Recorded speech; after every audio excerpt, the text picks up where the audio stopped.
one more thing I can say I did while I was there.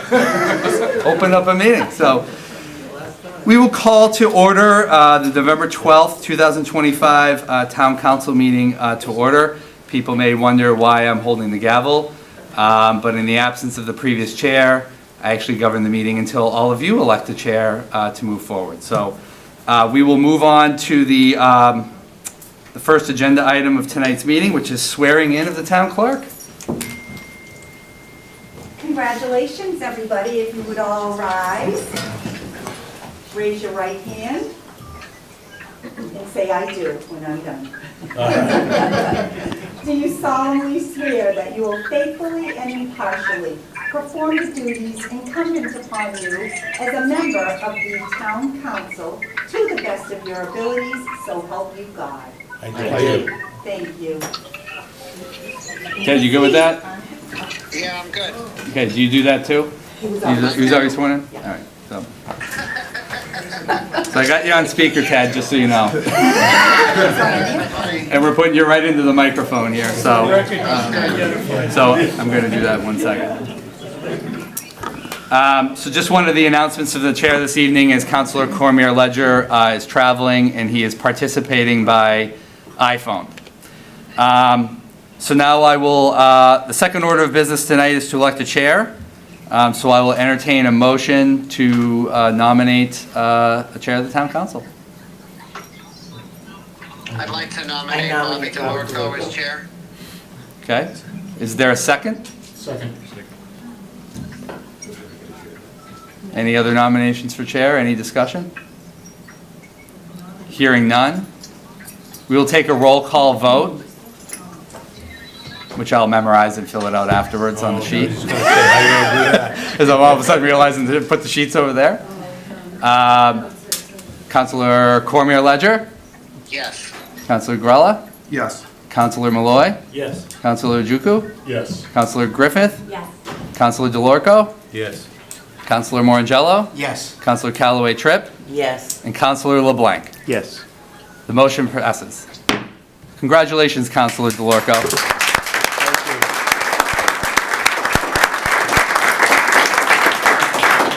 Hope I don't have to do this again.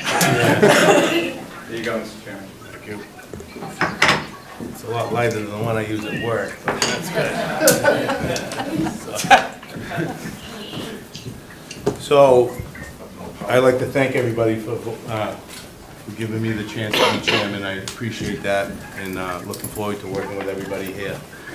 So, the next order of business would be, I'll accept a motion for vice chair. I nominate Kenneth Ojukwu for vice chair. I nominate Jean Garella for vice chair. I need a second on, I second. on Ken. On Ken? Yes. Okay. And I need a second on Jean. Second. All right. Any other Second. further discussion? Hold on. Did you hear my second, Jamie? Yep, yeah, we got it, Ted. Yep, this is a couple Okay, seconds. okay. You got it? Okay. Yep. So now you open up for discussion. Is there a discussion? No discussion? So we'll take a vote. Roll call vote. Are you taking the roll? Yep. So we'll go with Jean first? It doesn't matter? Just each person then has to Might as well vote. start with the remote. Right, so Right. Councilor Cormier Ledger, who's your vote for vice chair? There are 2 nominations and 2 seconds on the agenda. I would vote for Councilor Ojukwu. Okay, and then you just go down the list and each person selects. Yep, I vote for myself. Steve? I vote for Grella. Ken? Carol? I vote for Ojukwu. I'm sorry. I vote for Jean Grella. Vote for Councilor Ojukwu. I vote for Jean Garella. Become the tiebreaker already. I vote for Jean Grella. So 5-4, the motion passed for Jean Grella.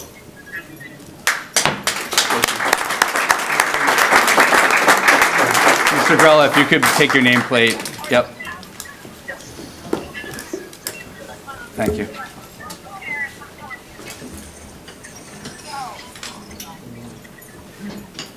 All right. Now I'll take a motion for clerk. I nominate Ted Cormier Ledger. Alan seconds it. Any other motions? Who made the motion, sorry? Was it Kim? I made the You motion. made the motion? Is there a second? Carol.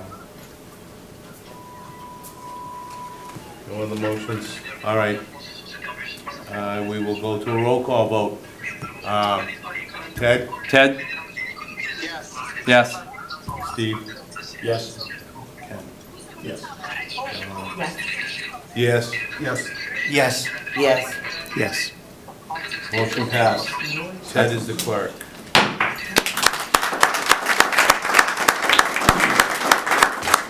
Thank you, everyone. You're gonna have to vote Just on read- an intro. Yep. We have to vote an interim for tonight, Mr. Chairman. I would make a motion for Carolyn Griffin to sit in for Ted Cormier Ledger as he is traveling for clerk. I second that. So, a discussion? No discussion? Jamie, what's the vote on the table? It's for a temporary replacement of you for the couple meetings you're away. And Caroline has been nominated and seconded. And she Okay, said- I would Yep. enthusiastically approve Caroline to stand in for me while I'm away. Okay. Well, I'll take that as a yes, I'll Ted. take it, that's a Is that a yes, yay? right, Ted? Yeah. Steve? Yes. Yes. Myself would be yes? Yes. Max? Yes. Yes. Yes. Motion passed. You're in, kid.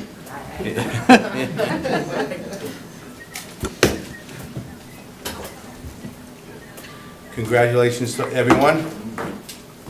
And we move forward now. So we will go to resolution 25, oh, go ahead, Mark. That would, yes, that would be under debate, I think. Is that appropriate? It's not on the agenda, but I would go back and do your typical pledge and moment of silence. Oh, yeah. If we do a moment of silence.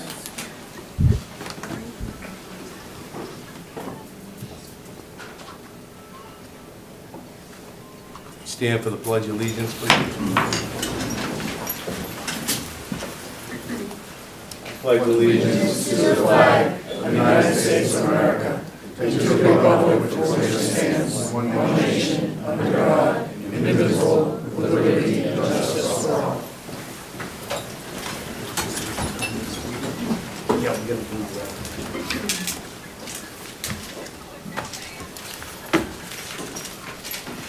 Jamie, you want to move right to legislation? Yeah, so, Point of order, we haven't approved the procedures manual? No, that's what it is. Oh, okay. That's, Yeah. So through you, Mr. Chairman, so as we've done for, I think, decades, in absence of a formal adoption of a rules of procedure that govern the council's business, it then reverts to Robert Rules of Order. But we've been through this manual and this rules of procedure many, many times over the years. And as you may know, Councilor Dorclo, as you've been on the council for some time, we do this right away so that this governs the meeting tonight, next week, and until or if you take up any adjustments to the rules of procedure, this will then govern your meetings for motions for reconsideration and a variety of other measures that are in there. And so we would encourage you to adopt them as is. I think as I labeled out in the memo, we expect other folks to have comments. That's certainly great. If there are changes that need to be made, I was recommending to the chair to appoint a liaison only because if you have to have an ad hoc committee set up, that's a whole nother agenda, minutes, packets, and right now it's just me in the office with Julie, so we really don't have a lot of additional bandwidth to go out and do another committee meeting. The liaison system would allow for all of you to funnel comments through that individual to work with the town attorney and I on any comments or any questions that people had. At least it will be a little bit more of an efficient process than having a whole nother committee meeting. But if the council wants to set up an ad hoc committee, of 3 members to do that work in public, we can also do that as well. It's not something that you don't have to do. But for the purposes of tonight, adopting these allow you to have meetings until you change the rules of procedure, or if you do, it at least allows the council to be able to govern their body efficiently and well with the rules that are already in place. I hope that makes sense, and I'm obviously happy to answer any questions as well as Mark. So many questions from the council. Council Marangello. Marangello. Rhymes with mellow yellow. My fellow councilors, originally I was going to propose an amendment to help the public feel more heard during citizens' comments. That said, I was working with the town attorney, and there's still some things to iron out to make sure that the amendment complies with the open meeting law. I would urge the council to adopt the rules as is, and if it would be appropriate to appoint a liaison to sort of work on seeing what possible amendments there could be that might help with that issue. Thank you. You all set, Matt? Okay. Any other comments? Just one comment or question for Max. Can you just give an overview of what type of amendment you're trying to make? Yes. Through the chair. Sure, go ahead. Right now, citizens can make a 3-minute speech but are unable to have their questions answered. And the council can immediately and visibly refer to the matter to the town administrator, an appropriate subcommittee, or to be placed as a future agenda item. It also prohibits taking final action on an item.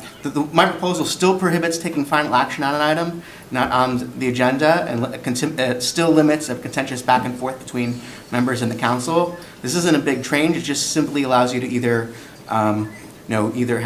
provide factual information regarding a matter through the chair or through the town administrator, refer it to a committee, or refer it to the agenda for a future agenda item. So this is a simple change. The only question is whether it complies with the open meeting law. I believe there is I personally believe there's an exemption for items the chair does not expect to be on the agenda, reasonably expect to be on the agenda, but that's a point of contention. So that sort of sums up, just refer to a committee, refer to a future agenda item, or get factual information, or just simply move on to the next question if it's just something that doesn't require a response. I think that's more than what we have now, and allow people to be heard. And I think when people stand up and they say something and people they're just looking at a bunch of blank faces, it doesn't make people feel very good. So I just want to be able to make people feel like they have a voice. Thank you. So I'm going to refer it to the town attorney. Yeah. So we can adopt it like this right now, Yes. That's correct. and then we'll And appoint a change it liaison. later. You can change it at any Anytime. time. It's only a That's- resolution. So we can change it any time. We Right. can bring it up for a future agenda item, That's right. and then we can change it. Does that satisfy you, Mac? Yes, that would. Yes, thank you. Okay. So you're satisfied. So we're going to move to Resolution 25-71, adoption of the procedure manual of the Franklin Town Council. Town That's clerk correct. will read. Town clerk will read. Clerk. Oh, sorry, that was me. Hang on, I did forget this one. So now, You'll get used to it. all right. All right. Adoption, or Resolution 2571, adoption of the procedures manual of the Franklin Town Council. Whereas the newly elected Town Council of the Town of Franklin, recognizing the importance of conducting business in an orderly and efficient manner, wishes to formally adopt the procedures manual of the Franklin Town Council, dated February 2nd, 2022, attached as Exhibit A.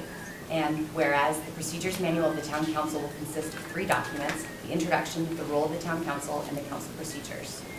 Now, therefore, be it resolved that the procedures manual of the Town of Franklin, dated February 2nd, 2022, is duly adopted and effective until revised or revoked by resolution of the Town Council of the Town of Franklin. Second. Well, so I have a motion and a second. We have a discussion. No discussion, so we will call for a roll call vote. Ted, you- rules of procedure, Ted? You're still there, right? He said yes. Okay. He's very noisy, so I turned the volume down a little bit, just because it was... Steve? Yes. Ted? Or Ken, sorry. Yes. And you go to Yeah. the other one. The other, all right. Michael? Yes. Jane? Yes. Max? Yes. Jean? Yes. And, oh, me, yes. Cheers. Cheers. Just for future reference, because these are gonna be transcribed later on and for their guidance, you'd be better off to do council in their last name. Yeah. Yep. Yeah, all right, well, thank I was you. gonna, she I just panicked got, and forgot she last just names got for thrown. a minute. That's what she gets for Understandable. sitting there. Yeah, Right, she's happy. she got thrown into it. We'll give her a little bit. We'll be fine. Motion passes. Nice job. Nice job. All right, so announcements from the chair. This meeting is being recorded by Franklin TV and shown on Comcast Channel 9 and Verizon 29. This meeting may be recorded by others. Chair to identify members participating remotely, which we have. In upcoming town-sponsored community events, I don't think we have any. Nope. So, we'll go to citizen comments. Citizens are welcome to express their views for up to 3 minutes on a matter that is not on the agenda. In compliance with Chapter 38, Section 20, the open meeting law, the council cannot engage in a dialogue or comment on a matter raised during citizen comments. The council may ask the town administrator to review the matter. Nothing herein shall prevent the town administrator from correcting a misstatement of fact. Do we have anybody in the council chambers? Steve? Good evening, Mr. Chair. Steve Sherlock, 13 Magnolia Drive, Community Information Director for Franklin Matters, Franklin Public Radio. Congratulations. Welcome to this. You are now in a TV studio. So a very simple reminder, the microphone in front of you is very important. If you want to be heard by everybody, including the note takers, you need to speak directly to it. It's a directional mic. You can't stand to the side and expect it's going to pick up your voice, or to the other side. Have it face to you, have it about at your level of your face, and then speak and enunciate clearly, and everything will be fine. We'll know what you're saying. We'll hear what you're saying. And thereby we can have a civil discussion. Thank you. Thanks, Steve. Thanks, Steve. Name? Scared. Yeah. Hi. You can put Kelly, that I know, I turn gotta around. move it, right? Yeah. Thank You you, move Steve. the name. Now my name's Callie Keating. I am a Franklin resident, but I'm coming to you from the library today, 118 Main Street.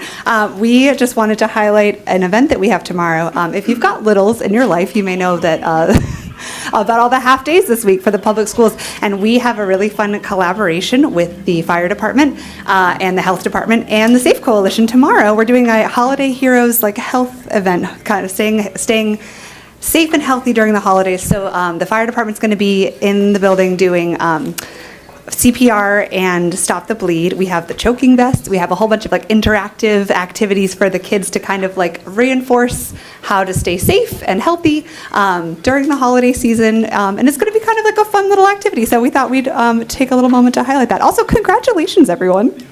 Thank you. Thanks, Kelly. Thank you. Mark? Thank you, Mr. Chair.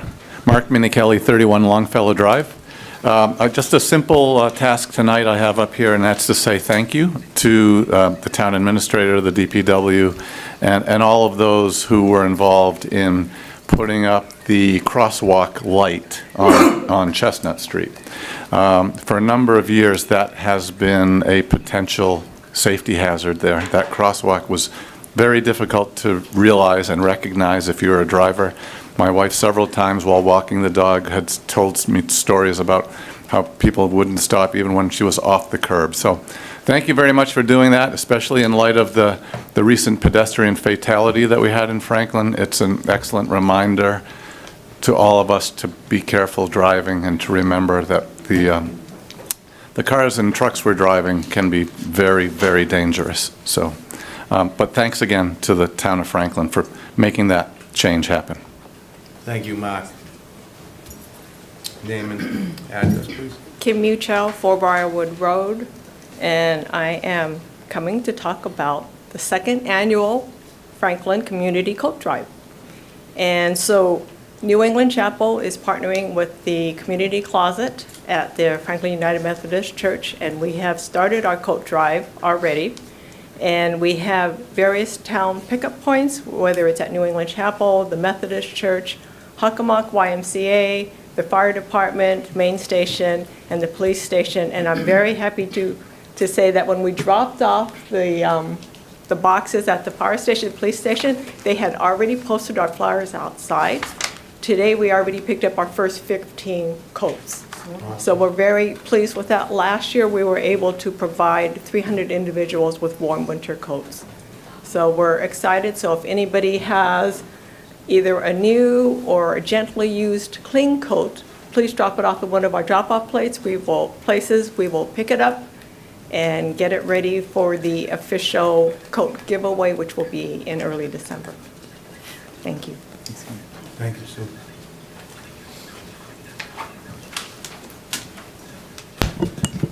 All right, Dave Callahan, 30 Plain Street, and I want to begin congratulating all of you. This was obviously any elections. It's always a long road, but there was a lot of great work being done, and a lot more work to be done moving forward over these next 2 years. And I look forward to kind of working with you all so much. So big congratulations. I don't know, Ted, if you could hear me, but congratulations as well on the clerk. And also, the school committee is going to have our first meeting of this new term next Tuesday, the 18th. If you're interested, it's going to be 7 o'clock. Please kind of come on down. It's a great opportunity. As Superintendent Jaguar typically will kind of give like an overview about a lot of like the subcommittees and about kind of overall what's happening. So it's a perfect time to kind of come on down, start. I think my wife is going to make cinnamon toast crunch cookies, which are absolutely fantastic. So, but again, congratulations and best of luck in the next term. Take care. Okay. Name and address, please. Gary Love, 39 Redgate Lane. Congratulations to you all. I know you're going to serve the town very well, so well earned. I just wanted to bring attention to something that's coming up pretty quickly that's been controversial in the town, and that's 444 East Central. And the reason is because I think a decision is going to have to be made in the matter of weeks, if not certainly by the end of the year, and it's been quite a controversy as far as goes. There's many in the town that feel this large apartment development is not really in the right place for this town along at 444 East Central. And there was a survey, actually, 4 to 5% of the town people have kind of registered their opposition to this. It's all under the LIP and 440B, and that's pretty complex. And so I just wanted to bring it up because of the timing. I think there's a lot of folks, the ZBA and others, are operating under an impression that nothing can really be done. It's going to be happening. The state's going to intercede if somebody tries to change it. And my reading of the rules and the laws don't seem to be there. I think there is some things that can be done. I do believe that the ZBA can deny or deny with or approve with conditions. And the way I read it, I don't think the state can because we are at our 10%. The appeal would have to be upheld by the state. I think the council, this town council, can rescind the support for that project, and that would start another application process, probably not under the LIP. And there's some other pieces of being aware of changes and making sure the town council approves the changes. So I just wanted to bring it up because it's coming up very, very fast. And it is a big deal in the town. And yeah, I'm an abutter, but I'm thinking about the town. So just a reminder then, I think there are things to be done. So if the ZBA or the town administrator or you, our new town council, don't believe that that development's in the best interest of the town, I think there are things that can be done, but they'll probably have to be done fairly quickly. So I just wanted to bring that to attention. Thank you. Thank you. Is there anybody else in council chambers? Go ahead, Nancy. Good evening, Mr. Chairman and council members. I'm Nancy Dinello, your town clerk. As you all know, On November 4th, we had our local election. Recording in progress. Sorry about that. That's okay. Voter turnout was 24.5%.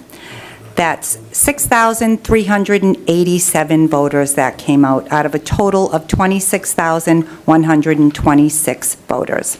So thank you to everyone that came out to vote. But I would also like to express my gratitude to the outgoing council members. I want to thank you for the numerous hours that you gave of your time to represent the voters that elected you.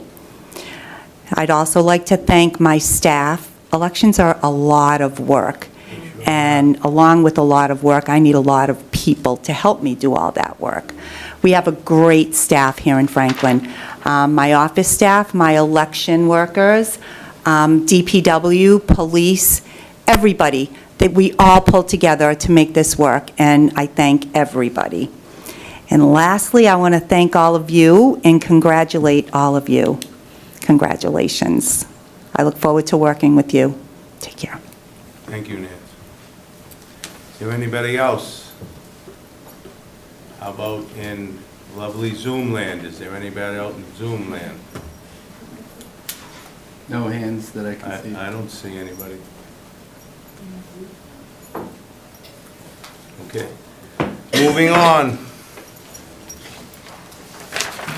You have no approval of minutes, no proclamations or recognitions, no appointments, no public hearings, no license transactions, no presentations and discussions. Tommy said this job was hard. That looked pretty good.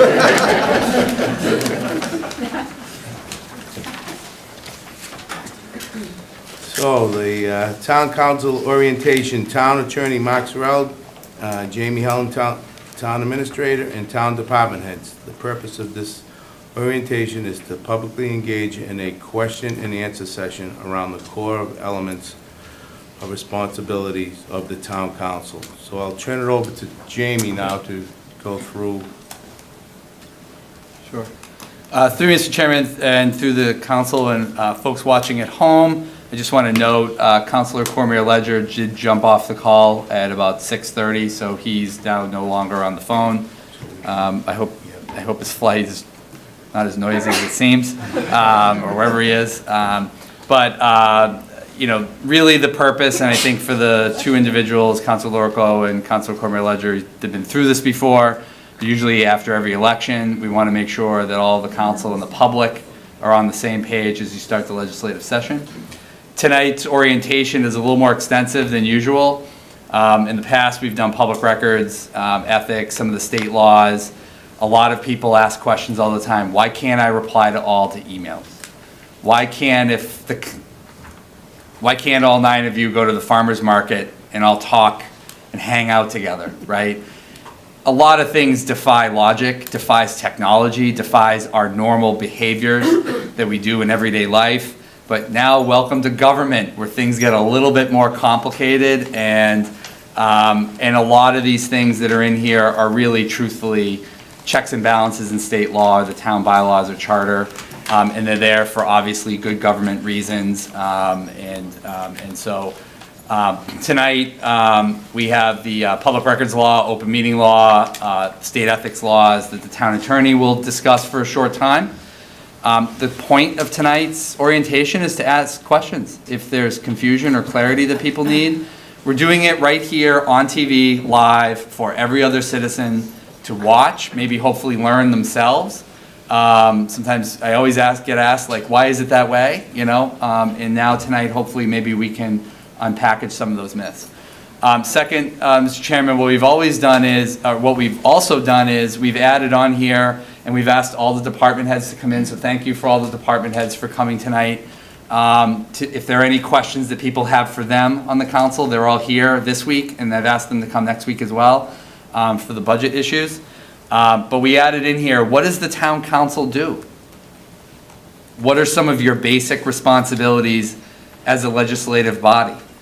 Many of you may be familiar with town meeting form of government in other communities, where everybody gets together, 500, 600, 700, 800 people in a school gymnasium and everybody votes. It takes sometimes 10 days. There are some communities that have town meeting for 2 or 3 weeks. Every night, Monday through Thursday for 2, 3, 4 weeks, they go to town meeting in like Arlington and Belmont and some of those communities. But we thought it would be helpful for everybody to understand our form of government and the responsibilities of the council. Additionally, people definitely get wrong a lot, what does the town administrator do? He does way more than what's in the town charter. So we thought this would be a great opportunity for people to ask questions, especially with 7 new members. What is the legal responsibilities of the town administrator?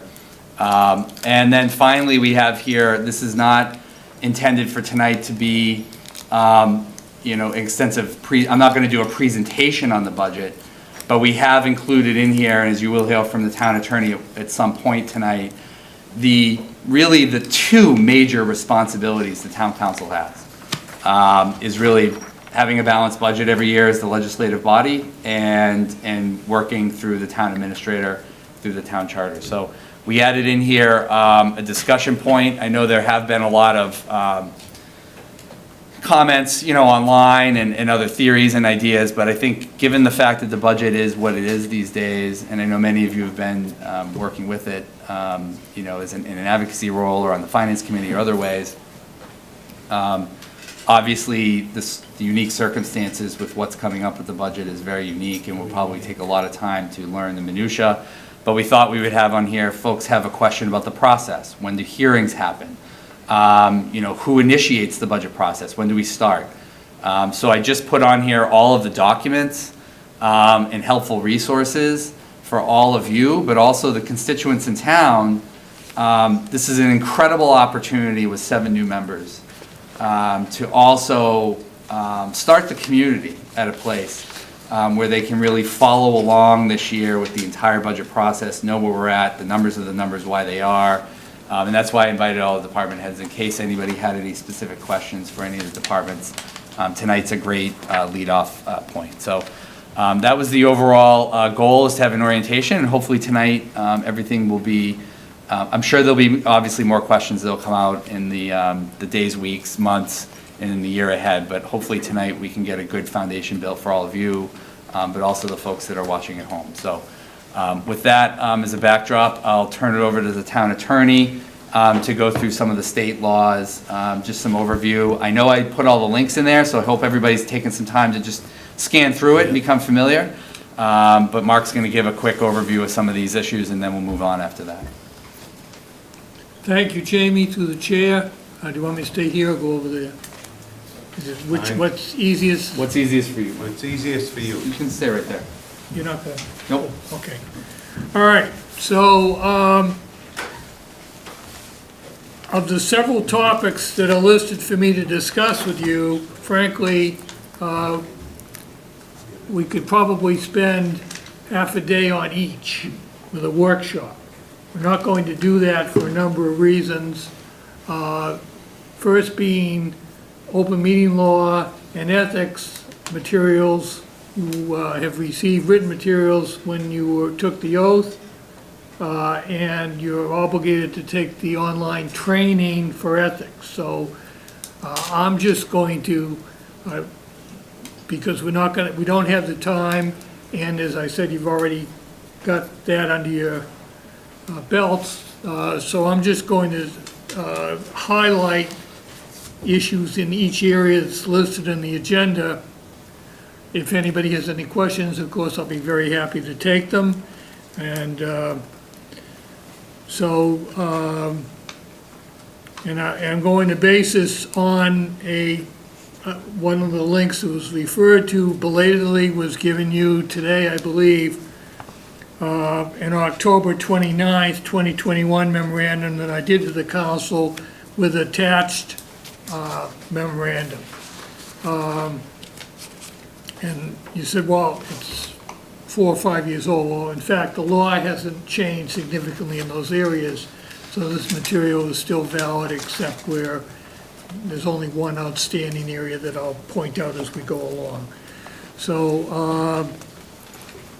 I will take it in the order that it's on the agenda, which is a little bit different than was in my memorandum, but it's all there. So the first topic is public records law. as far as compliance with public records law, that's a staff obligation and concern.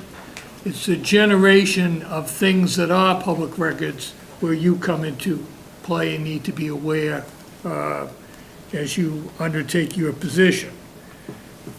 The definition of what is a public record is extremely broad. It's statutory. It's General Laws, Chapter 4, Section 7, Paragraph 26, if anybody wants to look.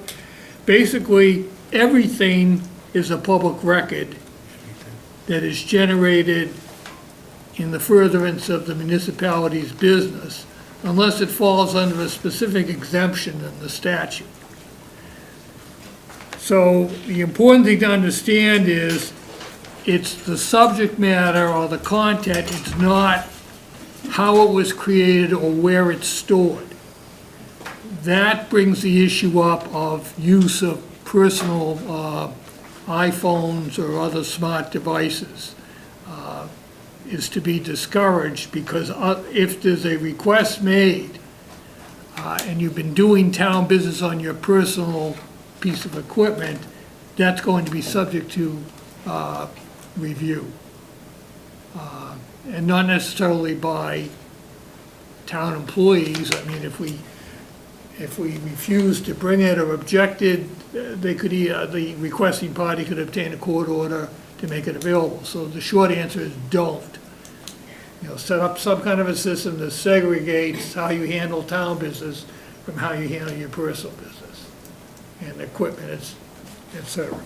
Could you give an example of that? Am I allowed to speak? I don't know. Yeah, sure. Go, just go Through the chair, sorry. Could you give examples of how people have done that in the past? Set up separate systems to? Yeah, so everybody has been set up with a public email account. It's your first letter, last name at franklinma.gov. And from here on out, it's best practice to have any, if you've been using a personal email for campaigning or for, you know, town-related inquiries, or if people know your email, for example, you want to do everything to try to stop that and have people route it through your personal email. There was a case involving the city of Brockton, the mayor this is many years ago, which is really the precedent-setting case where the mayor had a email account from the city, but then was doing some city-led work on a personal email on a Gmail account. And when citizens went for a public records request, the city essentially tried to stonewall it. Whatever happened, I'm summarizing it quickly, it eventually got to the supervisor of public records, the Secretary of State, eventually went to court, and the court ordered that they had found sufficient evidence that his personal email had city business, and his entire personal email account had to be exposed publicly at the city clerk's office in the city of Brockton. Thousands, tens of thousands of emails, including personal emails, have been subjected to this legal case. So, I don't know, maybe 7 or 8 years ago, we started the process of having every elected official at a minimum has a personal email account associated with their town business. So it may take a little while for some folks to kind of weed off your personal, but it's just the best practice to have to make sure. And there's public records law, around the public records law, there's a statutory minimum. We have to keep everything for 7 years. All of that is archived by the IT department. So if somebody came in 5 years from now and did a records request, our IT department handles all of those inquiries. So you will never have to handle that inquiry. It comes in through a portal, which is set up by state law, and people file public records requests all the time, and we route them through the IT office downstairs. Through the chair, if I could just follow up on that. Yeah. I get that, that makes sense in terms of the email. What about the physical device itself? Can I use my personal laptop to access that email? You can, yep. You can use your personal cell phone, you can use your personal laptop, iPad, any other device. You can just go in and set up your town account through there, and you can toggle between the two. So you can use your personal devices, yeah. I've got that. And then texting, obviously, it's not a town phone number, it's my personal phone number. That's correct. Is all of that discoverable to my? All of that is subjected to the public records law, yep. Anything that has some permanence to it is retrievable, which is why, simply put, the old-fashioned telephone is still the best way of communication, because there's simply no, not that it's not subject to it, but there simply isn't the No general contact. practice Right. to Yes. reserve anything that was, it's transitory. So frankly, if you can get away with a quick phone call, that's probably the way to go. Although, records of phone calls, dates and times of calls, that has been requested, that's a common request. Right. So, Are you asking me to get a landline again? no. Comcast is running the deal. Any other, Sorry, just to follow up through the chair. Yeah, sure. Is there any reason why it is, why wouldn't it be best practice for each of us to have a town-issued laptop and use that instead of our own? Through you, Mr. Chairman, so we can do that. We have done that for counselors in the past. I think we've had some people use the Chromebooks. Some people just ditch the Chromebook and just use their personal laptop. The phones are a little trickier, just because there's a pretty, to be honest with you, there's an expense to it. And we haven't gotten to that place yet. I will say that, and be open about it, I've been here 10 years, and we very rarely got public records requests at all from anybody until about a year and a half ago. I could go back in the records and say that a Franklin resident never emailed a public records request until about a year and a half ago. And then since then, speaking for the town, not the schools, they get way more public records requests than we do. But we've gotten a lot more public records requests recently from both residents, but also there are a lot of commercial developers, commercial businessmen, that do a lot of public records as well, right? They want to know building permit data, they want to know hazardous waste material, so they can sell that data to other companies to sell services. So we've certainly seen a huge rise in it. It is something we should consider down the line, I think, for probably a minimum of elected officials. But then that's also 30 elected officials at a monthly phone. I think it's something that, at some point, maybe needs to be discussed, but obviously, the budget situation, it's been harder to kind of implement those things. For non-appointed committees, we've been trying to slowly, and we're working on that now, go more towards one thing I did in Hopkinton where I worked there, which is the committee has one email. So for the 250th anniversary, 250@franklinma.gov, and then the chair through Google Drive sets permissions, and then that committee can have all those public records in one place. So we are going to start to get out to Finance Committee, Conservation Commission, and others, so that at least if people have input, public feedback, comments, they can funnel it through that email as opposed to everybody's personal emails that may be on those committees. So it's a really, really good point and a really good question. Jamie, sorry, Chair, when you talk about phones, are you talking about like an town-issued cell phone, or are you talking about the possibility, like to explore the possibility of a soft phone on the town's phone system? We could do either or, but you could end up like me and have two, and then everywhere you go, people go, "Oh, I'm so sorry." I don't know. We've really never talked about it. In terms of elected officials having a dedicated phone for their own selves.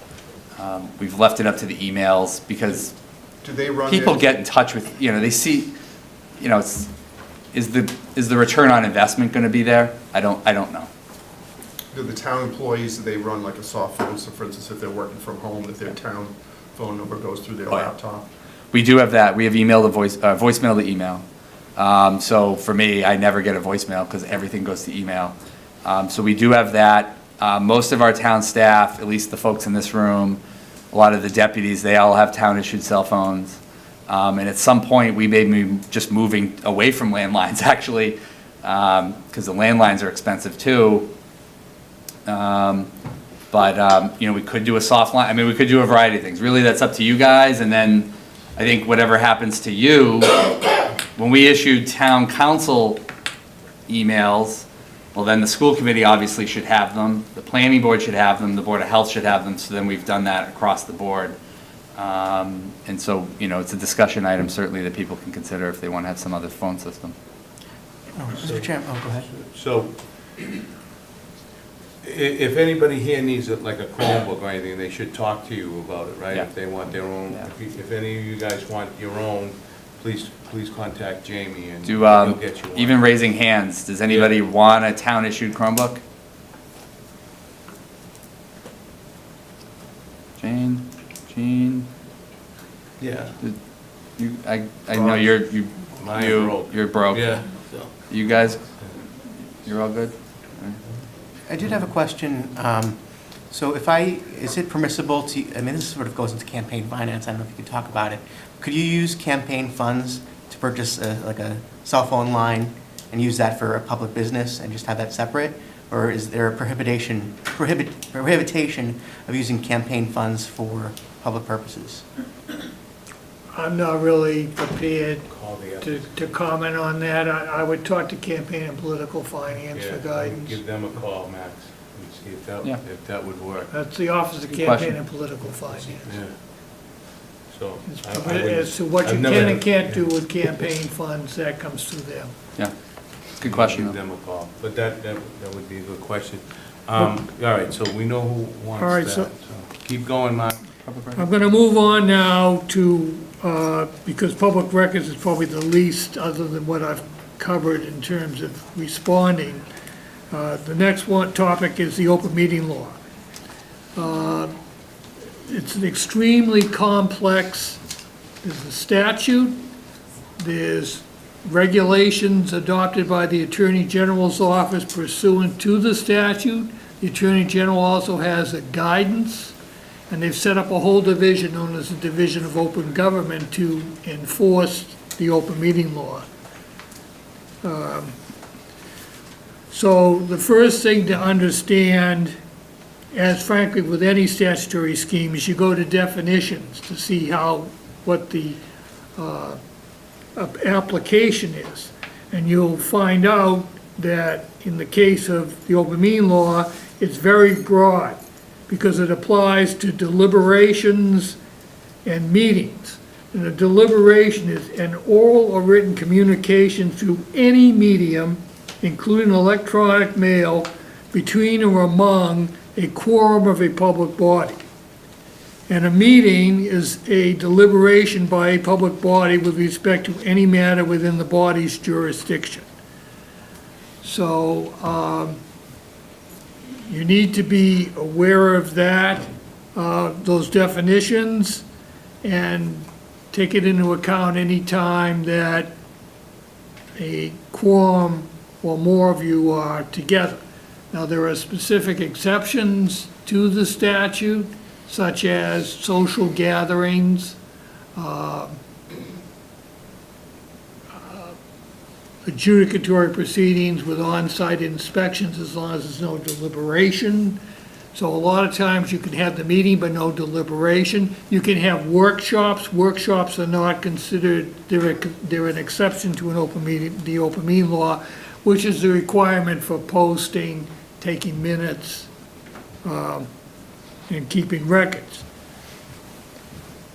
The important things for you to know about the open meeting law is its application. Number one, as I noted, any kind of communication, it's not just in person, it's emails, social media, any way of communicating where a quorum is involved. And in particular, by court decision, you cannot avoid this requirement by having what's called a serial meeting, which is basically Bob talks to Jean, who talks to Max, who talks right down the line. It doesn't matter, you can't do that. That has been held by the courts to be a violation. There was a decision involving a case out of BU, Boston University, where they were working with a developer and they didn't want the public to be aware of it. And what they had was a meeting where city councilors were being briefed, and they kept like revolving, so there was never a quorum in the room, but it kept changing, and eventually everybody heard what was going on. So that is clearly a violation. So you've got to be concerned about the type of communication, any kind of communication, assume is covered, and how it's done.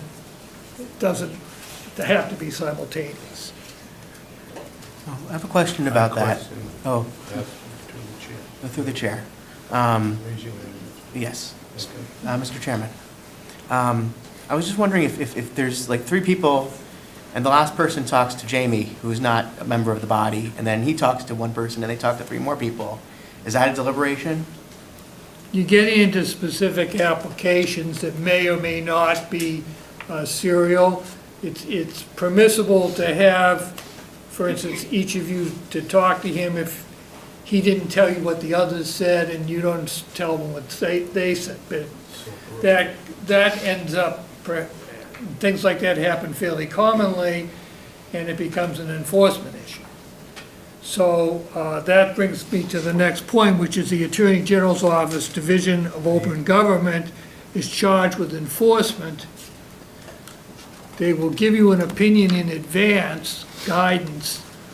Unfortunately, a little bit of editorializing on my part, they tend to employ people who are relatively recently members of the bar and generally have not had practical experience with local government, and therefore tend to be fairly rigid and inflexible in their interpretation. One perfect example, which Jamie alluded to, is the social media component, or even more so, what you might view is, I know I've had this issue in, well, we'll stay with the social media. Somebody shoots a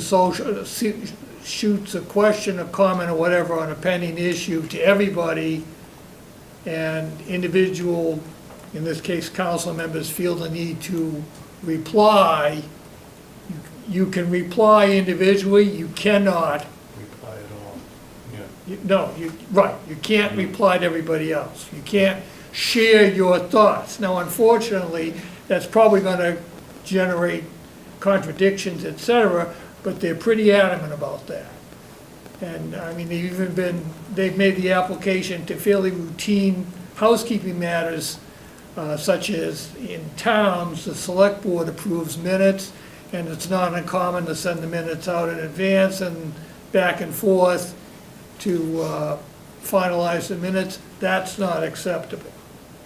So you need to understand their position. It's based on, however, whether you want to call it reporting, whatever. They're not generally out enforcing on their own. Somebody has made a complaint to them.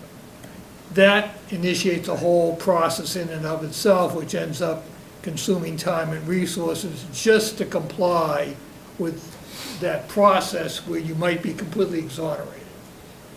So you need to be aware of those limitations.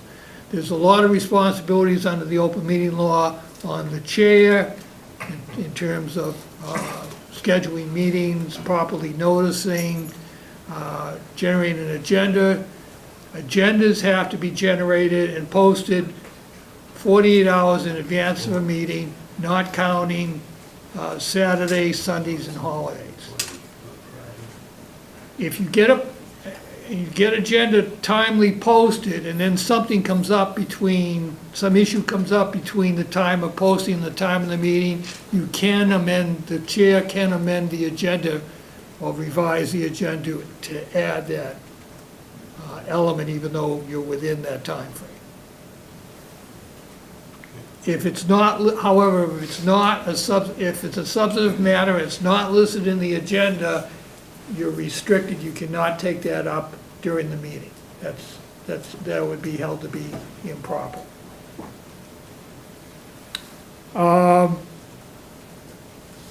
enforcement, the AG's office, as I said, they will provide guidance if you ask for it in advance.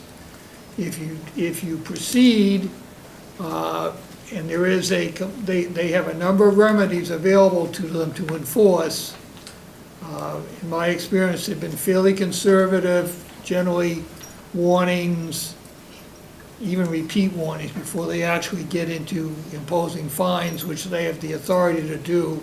And in an extreme case, they could also move to have any legislation that was passed in violation invalidated. So there is a substantial risk. The statute has teeth in it. Remote participation. Remote participation was, I'm sorry. No, go ahead. Okay.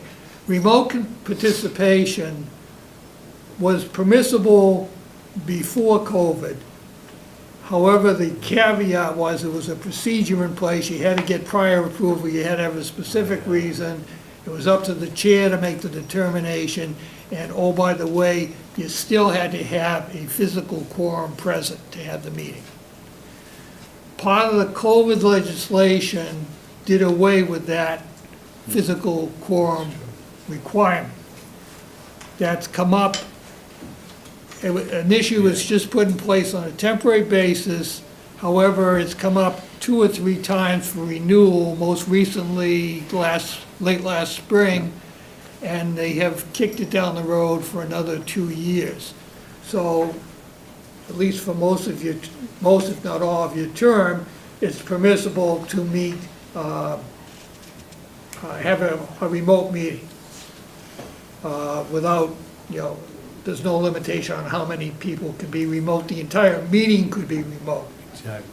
And the only requirements are, as indicated, is you have to disclose at the beginning that the meeting's taking place either remotely or that there are members participating remotely and identifying those members, and then all votes, even routine procedural votes, have to be by roll call.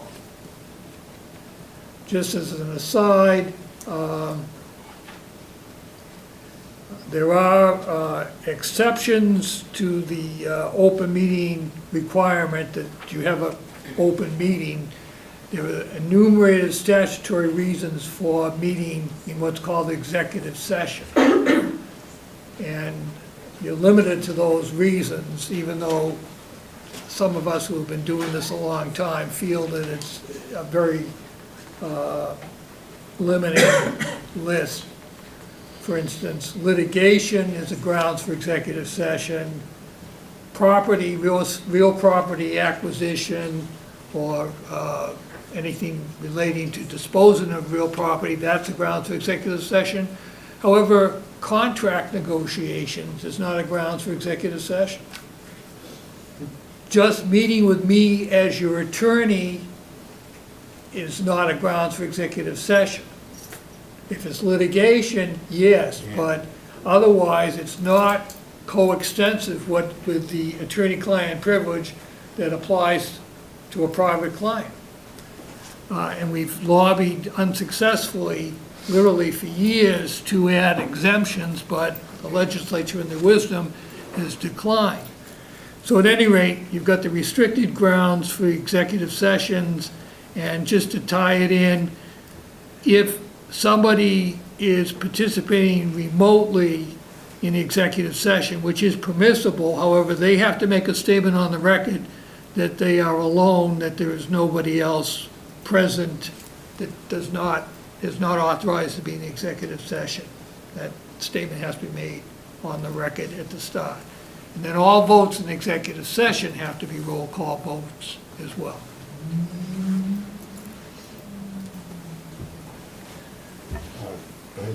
Through the chair. So contract negotiations do not require an executive session? Do not permit, you can't have one. In an executive session? Right. I'm not talking employment contracts. I'm talking like business contracts. Like Business. Like vendors. Like vendors. Buildings. Or the state even. I mean, we've been involved in some very significant sensitive contract negotiations where you would like to be able to sit down and strategize and look at the pros and the cons, and that's not permissible. Could be millions of dollars at stake, and you're not allowed to discuss it among yourselves before you have to do it in a public session. So through the chair, so basically vendors, projects, those kind of things are Yes. not allowed to be done in executive session? Correct. The third parties. If you, excuse me, Jane, were you thinking of union contracts, is that what you were thinking about? Well, when he said Anybody. contract, that's the Yeah, first thing that I No, went to. there's several exemptions that apply. The broadest one with the most protections is the exemption for union negotiations, either preparation for negotiating or actual negotiations themselves. That's about one of the few times when the opposing party can be in the executive session.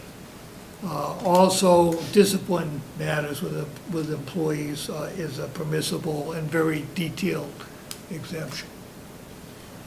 Mr. Chairman? Sure. To be clear, the bargaining, not the bargaining, but the sort of the preparation for the bargaining is done in executive session. But It can be. Can be. You're No, not it doesn't have to compelled be. to have an executive session for anything. It's a right that either the town or a party has to insist upon it, really from a privacy standpoint. But to be clear, the final actual vote on the contract has to be in public session, correct? Not necessarily, it depends what kind of contract it is. Let me, A union contract, again, there was obviously some influence in how this was finalized with the legislature, but union contracts, the approval can be voted in executive session, and then you would simply announce the result in the next open session. that's what I was gonna say. Oh, is that, okay, Jane, yeah. So we can do the firefighters or the police, and then they can, which we have before. All right, so that's the open meeting law, unless anybody else has anything else. Any other questions? Two quick things, Mr. Chairman. Sure. Thank Sure. you. Go ahead, Jamie. A couple quick points on the open meeting law before the town attorney moves on. There is in the open meeting law manual, everybody can go in, but just for the public too, can go into the manual. There are 10 exemptions for executive session.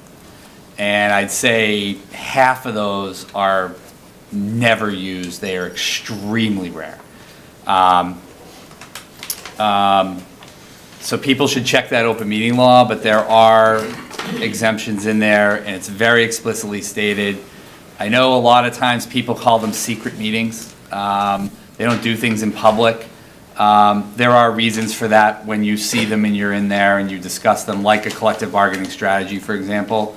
Or even, as we'll get to, I'm sure at some point, my contract, or land, right? When we negotiate land, that is an exemption, because of negotiating in the public forum, in the public square, will have a detrimental effect on the negotiating position. For example, if you say what parcel you're gonna go buy, the price probably goes up. Or someone else tries to buy it, right? So, you know, those are good examples. And I know people sometimes feel like they're secret because they can't get in, but oftentimes people, 99% of the time, when they see the conclusion of an executive session, and then they see the paper trail of what went on, like a land negotiation, for example, or even the town administrator contract, for example, you know, all of a sudden they go, oh, okay, I see it was going back and forth, or there was a negotiation or other factors. A lot of times these things take a long time. As you will learn, executive session minutes are actually not public documents as well. They are not susceptible to the public records law. They are only susceptible to the public records law when the issue is finalized.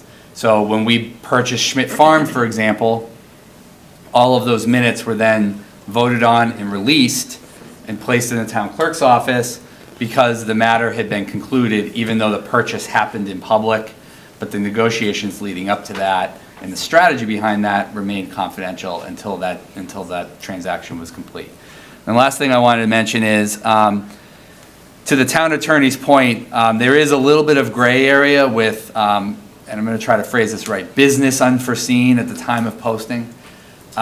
There are cases where that doesn't work. And I just want to be careful with everybody to think like we posted the agenda last Friday. We post all of our agendas since I've at least been here, and I think Jeff did them before, the Friday before the meeting. Right. And I mean this sincerely, to give people more time to look at what's going on. I mean, we post it now 5 days before the meeting, a full weekend before. Shameless plug to the folks at home. If you're looking for the agendas, we have an email subscription list. You can get them sent to your inbox to stay in touch. But I do want the council to understand, if something came up yesterday, you need to think judiciously about whether you add it to the agenda. There is a lot of agenda items that say, business not anticipated at the time of posting. But there are a lot of cases in which the intention was to they knew about it, but they put it on the day before. You have to be careful about public transparency, public trust, and a lot of other factors where you don't really want to just throw agenda items on because someone thought of it yesterday. Well, we could do it. It wasn't anticipated last week. So while that is technically oftentimes legal, and usually what we've done in the past is reserve that for when there are issues of major significance about public safety, public emergencies, maybe something that was, something that school lockdown or Litigation. Litigation might be an example. It's another good example. Not for, we didn't like what happened at this issue a couple weeks ago, let's throw it back on, So I just want to make sure I'm clear that even though that technically is allowed, there is still a lot of case law that does not allow you to just throw something on 48 hours in advance. Because you really have to be conscientious. Is the public aware of this issue? Are they are there people out there who want to attend the meeting to discuss that? So I just wanted to add those 2 additional points, Mr. Chairman, and appreciate the time. And let me just add, if I can coattail to that, that's the minimum legal requirement. In fact, your procedures manual goes into more specifics in terms of limiting timing and process for getting things on the agenda. And ultimately, it's the chair's response. That's one of the chair's major responsibilities under the open meeting law and under the procedures manual.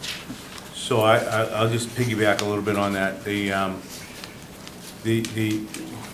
agenda being out on Friday, we're still gonna get yelled at saying that we don't know. So in 48 hours there, because people they'll come at you and say, I didn't know that was on the agenda, but it was out Friday. So the 48 hours it is tough to put something on because people won't know.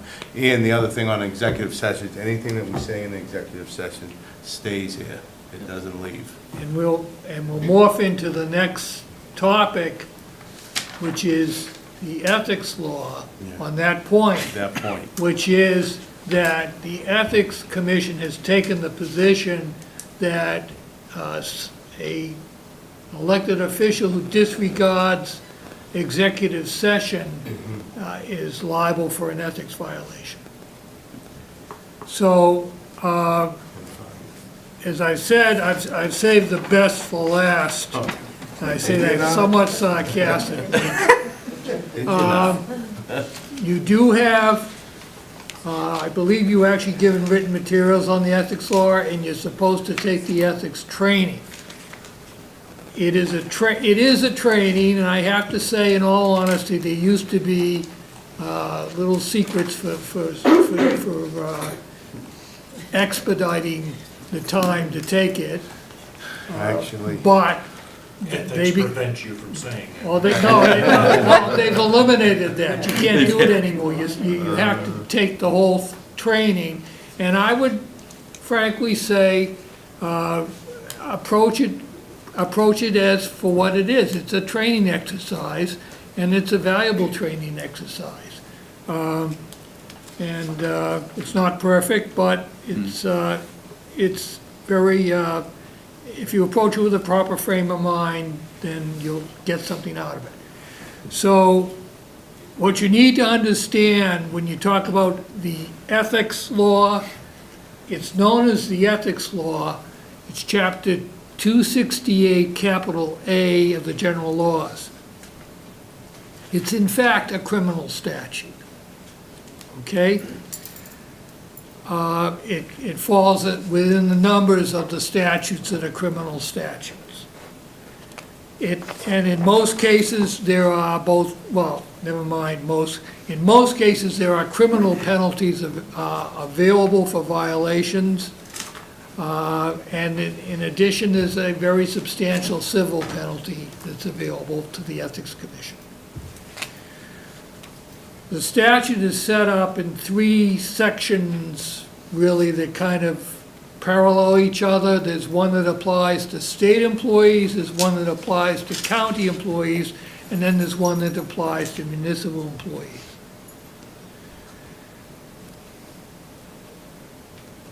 There are, the council, first of all, and I've given you a memorandum of it's one of those attachments. It's fairly detailed, and I would encourage you to spend the time reading it through because of the consequences of a violation. But I'm just going to touch on a few high points. The first one is extremely broad definition of municipal employee. There is a section that allows for special municipal employees, which exempts members and their immediate families from some of the provisions. That does not apply to council members per statute. There are exempted officials, elected select board members, council members. It does not apply. So you're subject to the full statute and all the penalties. The next thing that's extremely important to understand is the prohibition applies not just to you, but to you and your immediate family members. Immediate family member is defined. It's you, your spouse, both sets of parents, any children,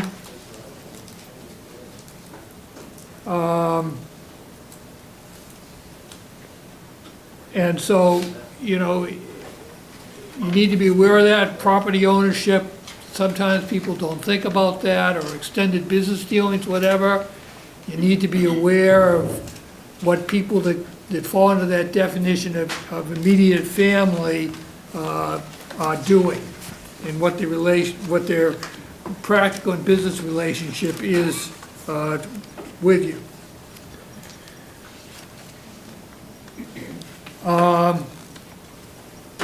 If you have a potential ethics conflict, you have to take yourself out. The prohibition is on participation, it's not on voting. It's not limited to voting, it's on participation. So if you know you have a conflict, you have to get away from the participating. The best thing to do, although it's not legally required, but the safest thing is frankly to just leave the place where that meeting is taking place.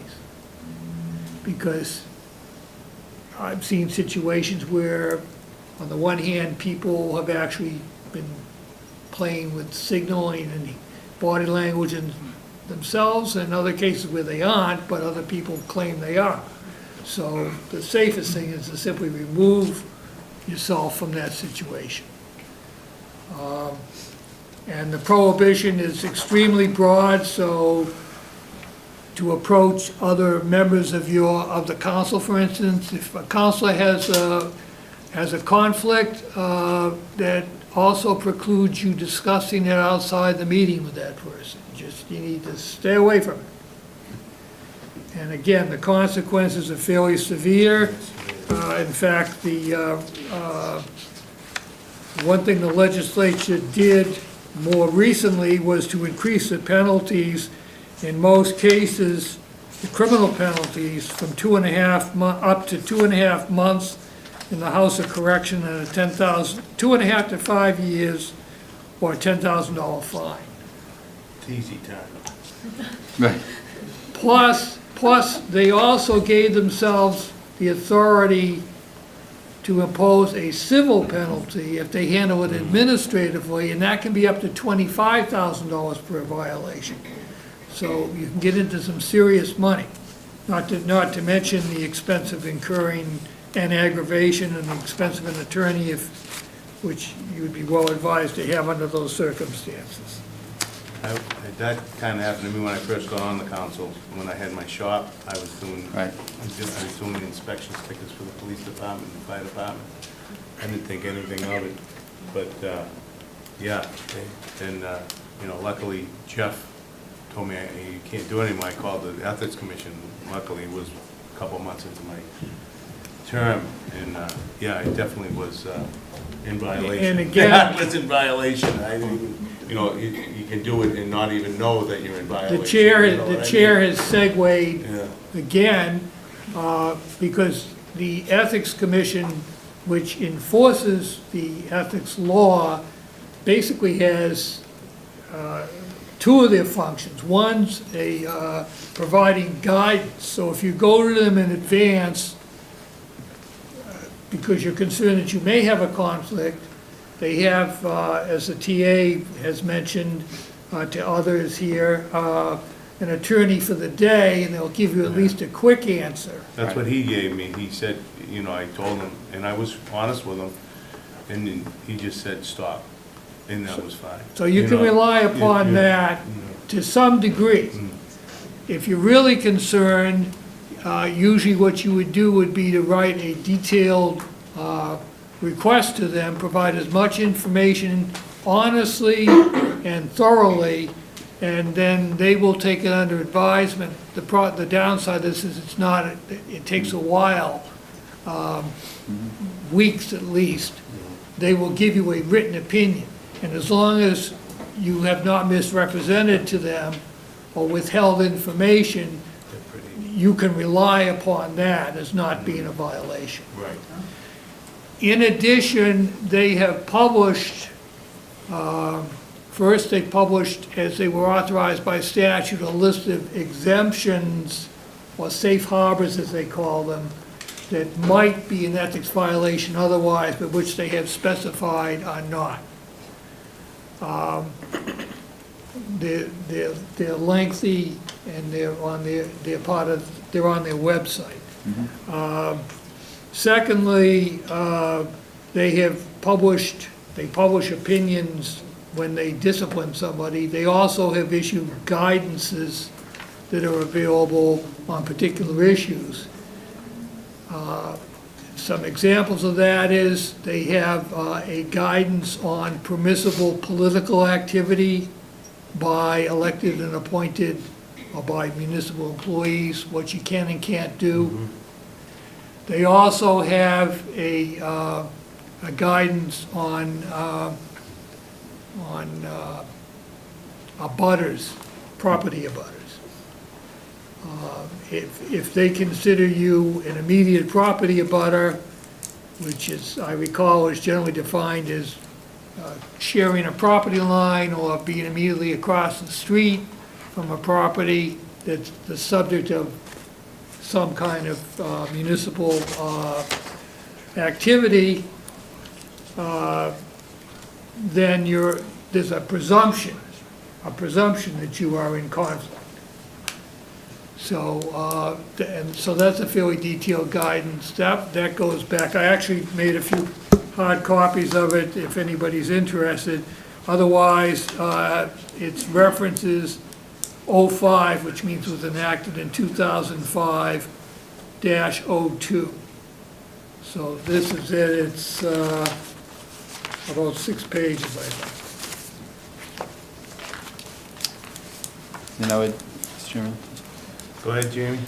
Just to piggyback off the town attorney, I would emphasize to all of you, but also anybody that's elected or appointed that feels like they might have a conflict of interest or they want to have a question, the attorney for the day is a very good resource. Just Google it, the number will come up.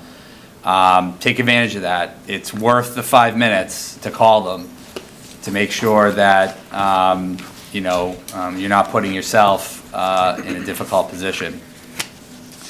The training, as Mark said, watch it, go through it. The videos are pretty informative. Why are the questions there? So that's probably the most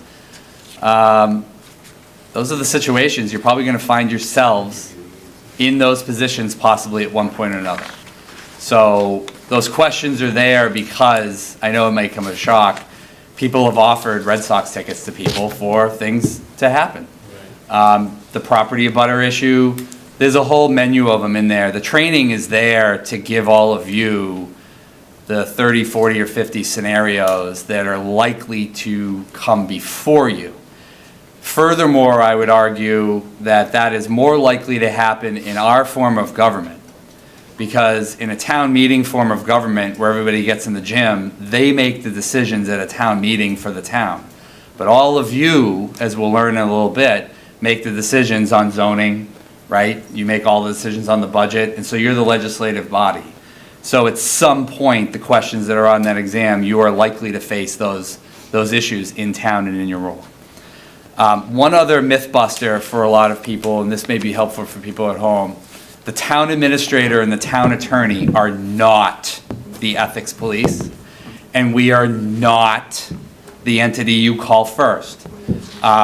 The State Ethics Commission has legal, unilateral jurisdiction over all ethics-related matters. If a member of the public feels like there's an ethics violation that they've seen, or that they're concerned about something, the member of that public has to file that complaint with the Ethics Commission, and they have a body of attorneys, investigators, and a staff that go through a process. They also operate under their own umbrella. They are not part of the executive branch. They have complete independent autonomy to, even if somebody were to make a claim, that doesn't mean the Ethics Commission is going to call you the next day and take that case up. They have bandwidth issues themselves, and they have their own, in my opinion, non-transparent process as to how they take on cases. And so it's just, unfortunately, it is a bit of one of those things that I wish I had more answers for that. People call me about these things all the time. But I don't get to go to a presentation at the MMA conference where the head of the Ethics Commission is there and tells us what they're doing. I don't have any contact with them. They don't contact me or anything else. So I just want to make sure that's very clear. A lot of people think I'm supposed to go around and police this stuff. Sometimes Mark, they ask him to, sometimes the staff, sometimes they ask you guys. You are not the ethics police either. There's a state form, it's very easy to fill out, and if anybody thinks in the public that there's an issue, they file that with them. And there can be cases where defamatory comments against people, allegations, just because we want to fill it out and make up something, those also can come back on the petitioner of that.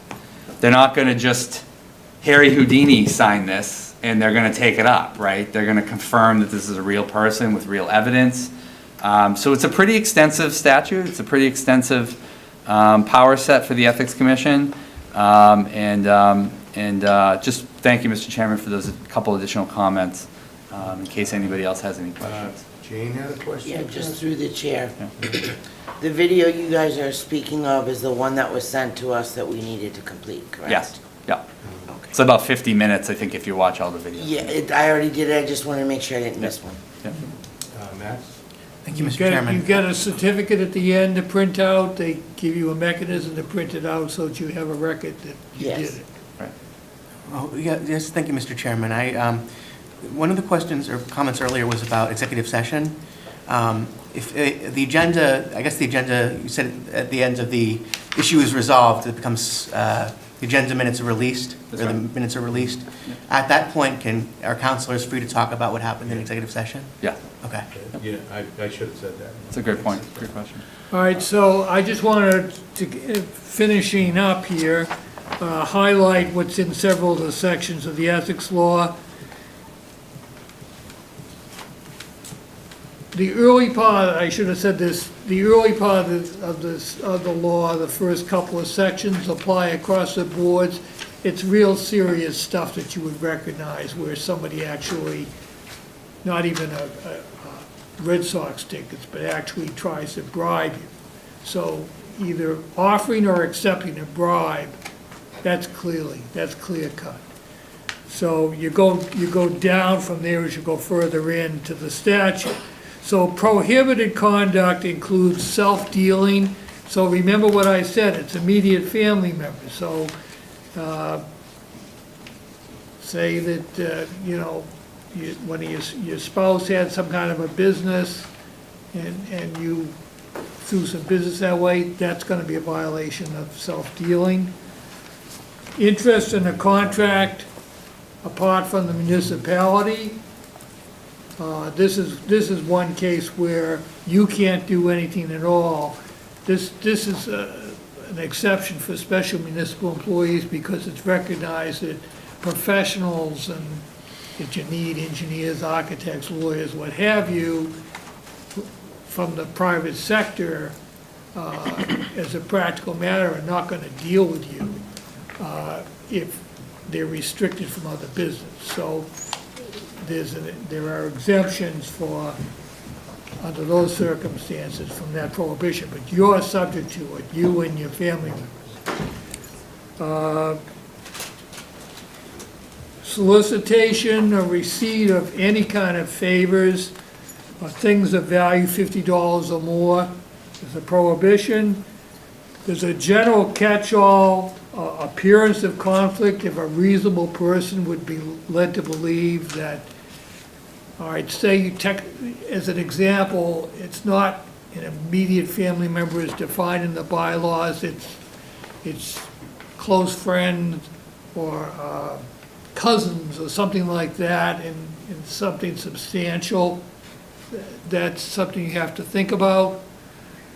And also, as an example, you cannot use your position to obtain a position, anything of value or favor. So the fact that you have an opportunity as an elected official versus a private citizen, that would be a prohibition. The most basic would be using town equipment that was issued to you because you're an elected person for your own benefit.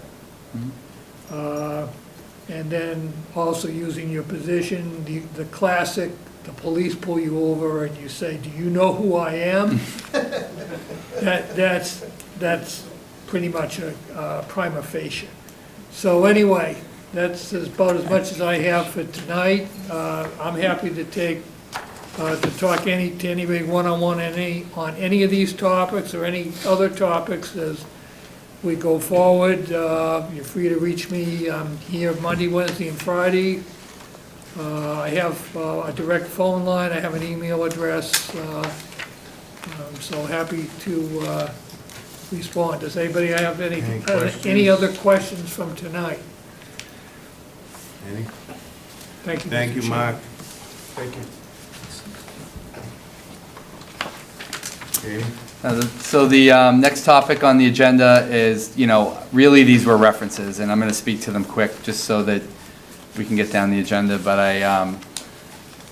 very quickly, your town charter is the equivalent, just so folks know, and for new members, it's essentially the constitution that forms the boundaries of your government. It has the checks and balances in it. While there are some tweaks to the town charter that are probably outdated, and I think there's been discussion in the community about, a handful of issues for years about staggered terms and whether the Board of Health, we haven't had a candidate run for office in years, and, obviously the town clerk appointed elected, there's a whole slew of things that are in there. But your town charter and the town attorney will validate this. When you go to the Mass Municipal Association conference or you talk to other municipal officials, your town charter is held in extremely high regard. This form of government, interestingly, is the form of government that is the predominant form of government in like 90% of the country. We are one of the very few states that has a town meeting form of government. When I go to a national conference, 80% of the people that are around sitting next to you, they can't even understand the idea of town meeting or representative town meeting or things like that. But one of the values of the charter that's very popular among a lot of communities is its actual brevity and simplicity, and also its strong checks and balances in the system. I know it may not feel that way, but when you look at 350 cities and towns, It's a pretty highly regarded charter. Your town charter was approved in 1978, and it was approved largely because no one was showing up at town meeting, which is the same problem. I know Brutus is the moderator in Millis, and many other communities, staff are affiliated with their communities. My wife was an elected official for almost a decade. Quorums at town meeting are very, very hard to fill. I think it's getting worse for a lot of communities as people are younger and kind of more tech savvy and don't go out as much. But if you went around and took a poll of 350 cities and towns, you'd probably get a pretty high regard for your town charter. So it is something that's serious. While we're on the topic really quick, people ask me all the time, and they ask Mark, how do you change the charter? We need to change the charter, right? It is not easy. And if the council wants, Mark and I have done 2 presentations before. It's actually a very short slideshow, and we can certainly inform the council of how to change the town charter. There are really only 2 ways, but if you're going to consider staggered terms, if you're going to consider elected officials, Board of Health, or the assessors, or things of major substance which change what you would call the power centers of your government, then you have to have a election for a charter commission that is elected.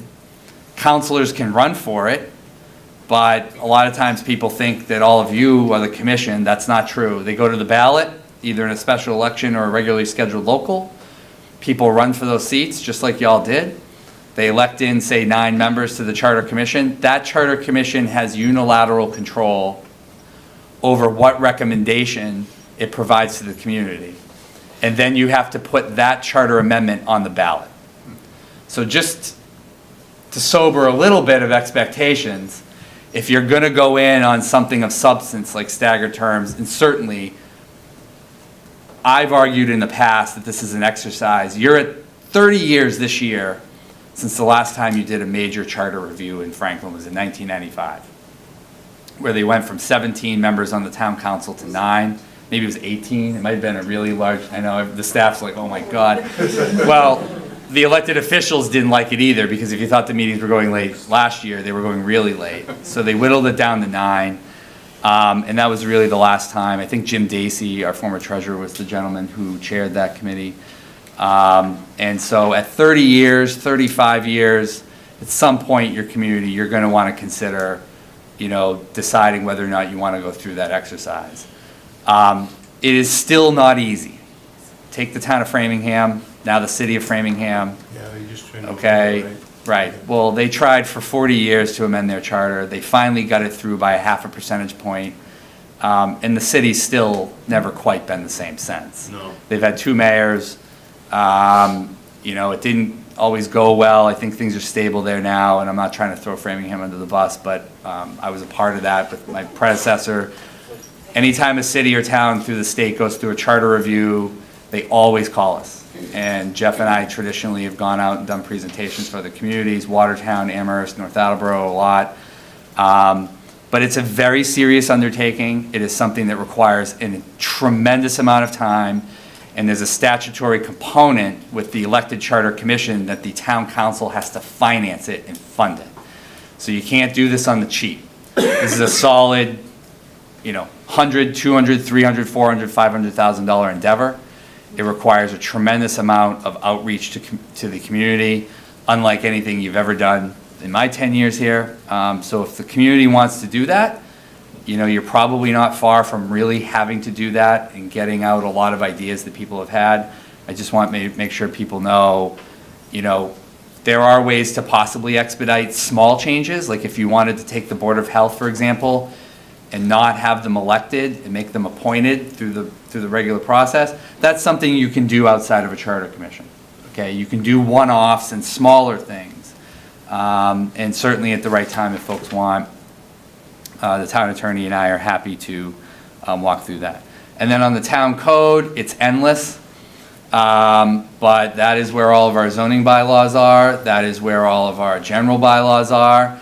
And that is also where our fee schedules are. So our town code, and our town clerk does an amazing job maintaining it. I mean that sincerely. In another town I worked for, when bylaws would get passed, it would take over a year to get them updated online. Based on the systems we have out of my office, Julie and everybody, and Nancy, usually those are updated, and Kevin, usually they're updated really quickly. So when you guys approve a bylaw, usually within a week or so, we'll have that up, and we'll have that up there. We're here to answer, I'm sure she says overnight, I know, one night, but then when something doesn't work, general code emails me every once in a while. So, I don't want to go through the whole town code, I just wanted an opportunity for any one of you to ask any questions about any sections in town code or anything else. Obviously, it's very deep, and you'll learn, you'll learn a lot of provisions on the fly, but I just wanted to have it up there in case Mark or I could assist. Mark, then you can. All right, so I have the old hardbound, because I'm old-fashioned version, but the town code is there is a commercial company, there's multiples, but we happen to the old one known as General Code. At some point in the distant past, the town of Franklin brought them in. They took all the town's legislation and organized it and put it in a certain format. And then, as we have enacted additional legislation, we put it, at least preliminarily, in the proper format, like referencing the correct existing chapter, creating a new chapter in the bylaws.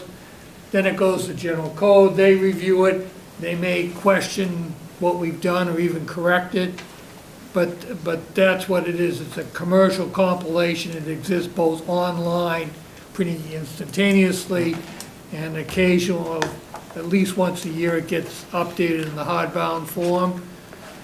The code as it's printed right now includes the town charter, all the town bylaws, and then most of the major department regulations, like planning board, conservation, all the Board of Health regs. So that's why it's as thick as it is. Plus, we do have actually quite a number of bylaws, both regulating how town government works and areas that the town has enacted regulations under its police power. I know there's probably a lot of questions on chapter 196 about bare feet. But, you will just read through it a little and you'll realize, you'll see a lot of history of Franklin, because at one time bare feet was a big issue.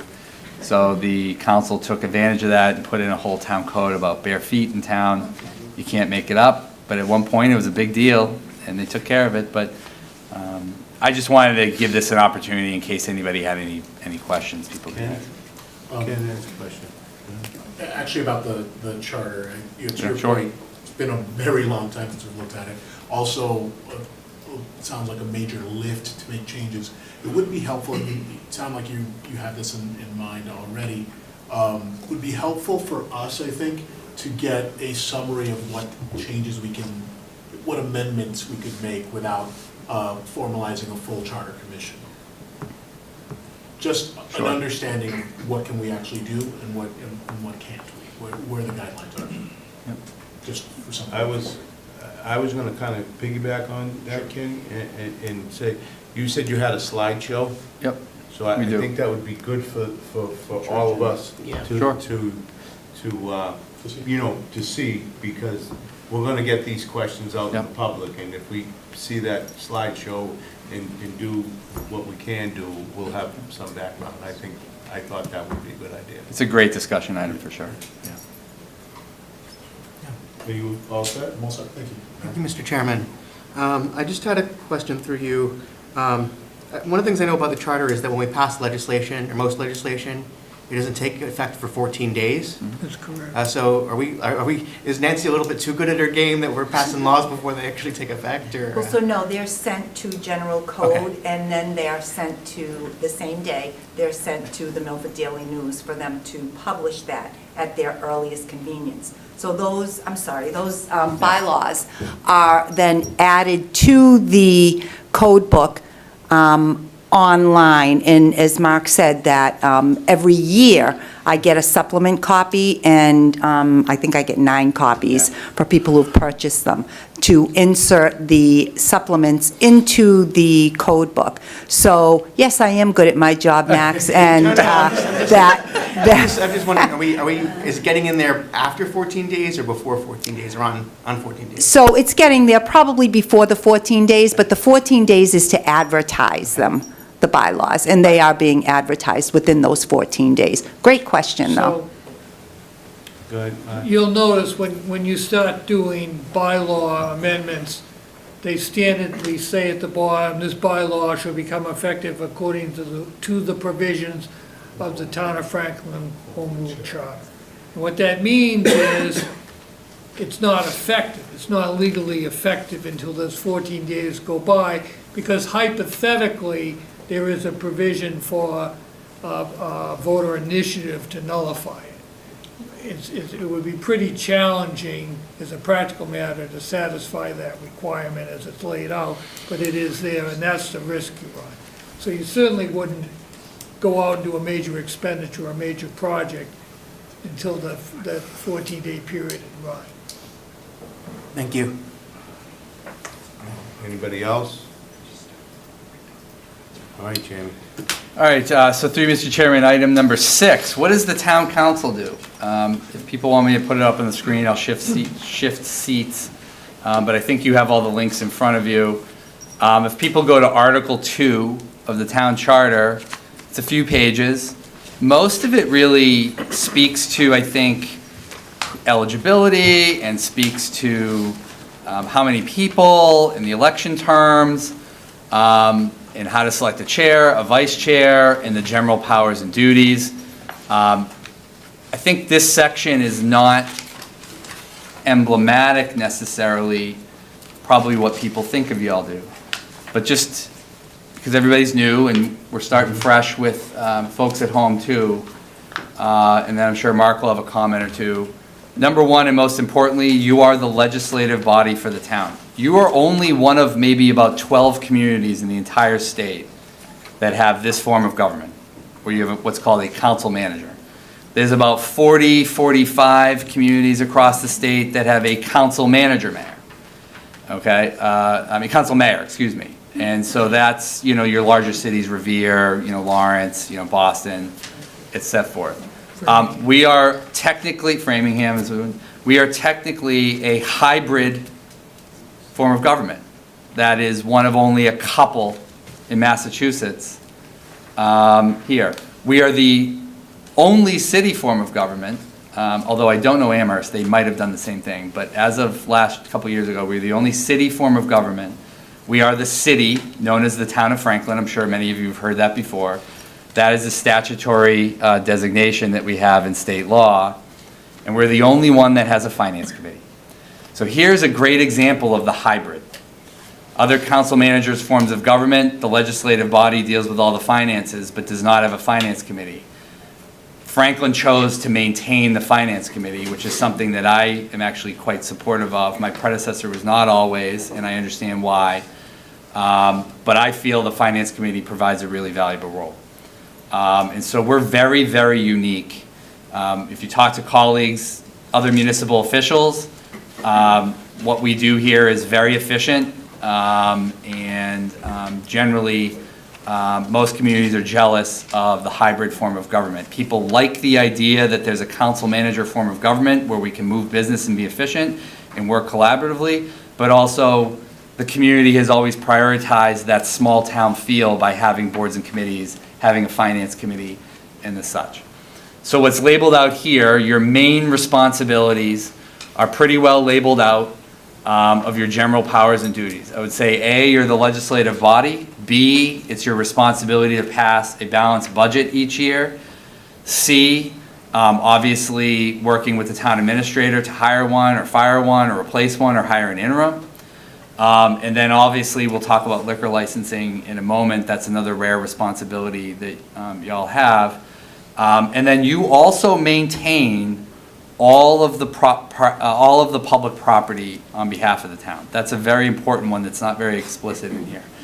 The school committee owns and is deeded on certain properties for schools. Although I will note, the police station right now is on actual high school property, just so people understand that it's not this ironclad line in the sand, right? There are also conservation restrictions that people donated to the Conservation Commission to manage. The Delcart would be an example. But those are very, very far and few between. 90% of the property in this community that's owned by the town of Franklin is under the care and custody of the town council, including the school buildings, including all of the other municipal buildings and facilities. As all of you know, we manage the facilities, even on behalf of the school buildings, but all of that is under the care, custody, and control of the town of Franklin. So if a parcel was to be sold, or if the town wanted to sell something, it comes through the town council. If you want to lease a property for some reason, we have to follow procurement laws, but that's under the care and custody of the council. And so those are really your core functions. It seems small. There was a short list. It's actually a lot. But it's also kind of narrow because you have a decentralized system with other boards and committees and the finance committee. And you also have what many communities struggle with. What you have here that's also very unique is you have one personnel director, me.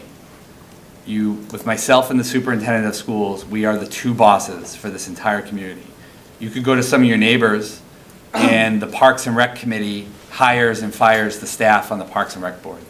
You could have a Board of Health that hires and fires the Board of Health agent. I can't even emphasize to you, on behalf of all these folks, I know, that one of the most attractive reasons why people come to Franklin, both for the schools and the town, is there's one centralized personnel department. There are a lot of communities that have personnel committees, and I can tell you they certainly don't do things by the law all the time. I've seen it with my own eyes many times, where you have personnel committees make personnel decisions, where residents then are on a committee and they go through those things. And those committees, in my view, are not good because they talk about people's vacation time or 111Fs. Those things are HIPAA violations that they shouldn't even do. But here you have a very, very unique system where you have one personnel director and me, one with the superintendent. Every one of the 1,200 employees, part-time and full-time for the town of Franklin, know who their boss is. As many other people that have worked for other cities and towns know that are here, oftentimes, well, who hires the town planner? Well, the planning board wants to, but then the Community Preservation Commission wants a chunk of that. Well, then the Conservation Commission wants a piece of that. And you can see hiring can sometimes take months or years with a lot of positions in other communities because, and then as an employee, do you want 5 committees being a boss, right? Those are very, very hard things to do. But that's another unique function of our town charter, which we'll get into in a minute. So before we get into liquor licensing, I think there's a good time to pause in case anybody has any questions about the role of the town council or anything that folks may want to add. Pretty straightforward? That's great. Well, Mark wants to add something. So there's another component that I've historically talked about, which was not on the agenda tonight, which is how to hold up public hearing, which is going to dovetail with what Jamie's going to be talking about. But what it emphasizes is the hybrid nature of the council. You are primarily a legislative, and first and foremost, a legislative body, and there's legal consequences. However, you have administrative functions, including the liquor licensing, which Jamie will go into in more detail. The importance of that distinction, which cannot be overstated, when you are acting as a legislative body and staying within that authority, you are pretty much legally insulated from liability. Right. However, when you're not acting as a legislative body, say it's an administrative hearing, such as a liquor licensing matter, that protection drops out. And you then, and the town then, has an added increased exposure for wrongdoing. So with that said. Yeah. So through you, Mr. Chairman, on liquor licensing, so all licensure, unless it's unique to the Board of Health or another body. There's very few in town that have that level of power, but the Board of Health certainly does, for example. All licensure funnels through me. So junk dealerships, Class 1, Class 2, common victulars for restaurants. We have a great online portal. There's a whole online system we created about 9 years ago. I think it's called OpenGov now, but it was Viewpoint at one point. When we hired them, it was Viewpoint, so I still call them Viewpoint. Call them the Worcester Centrum, still the Centrum, but it's called Viewpoint. It's very popular. It's really been an invaluable resource for us, but also residents. So we have a system about checking inspections, paying taxes. When we go through liquor license renewals in December, we'll probably get into this a little bit more. But the town council, their one responsibility on an administrative endeavor is actually being the local licensing authority for liquor licensing. And we'll break this down a little bit more, and you can only learn this stuff a little bit on the fly, but I'll mention a couple points. Number one, we also hold the distinction of one of only about 20 communities in Massachusetts that have what's called an unlimited quota for restaurant licenses. This is actually a huge economic development advantage and why we have far more eateries and restaurants than a lot of other communities, because most communities have a quota on restaurant licenses. Every time they meet that quota, they have to petition the legislature to change the law to give that one restaurant a business. And that can take anywhere between 6 to 12 months if things are all in order. It's absolutely ridiculous. On the other hand, I can say this to all you guys because my other colleagues in other towns probably aren't going to watch this. For us, this is a great competitive advantage because when a restaurant wants to come to Franklin, they come and petition a license from you. Hopefully you guys approve it. And they don't have to go through a laborious process in other communities because we have an unlimited quota of restaurant license. It's what's called on-premises. The off-premises package stores are a whole different deal. There's two different categories really. There's all alcohol and there's beer and wine. Right now, our quota in the community is tapped out. We cannot get any more licenses. Recently, we did have to petition, I think once or twice. Recently, the legislature for an additional license for a package store up on the north side of town. As you will learn, as you could probably already assume, liquor licensing since Prohibition has been heavily dominated by court decisions. This is one of the most litigious areas in all of state law.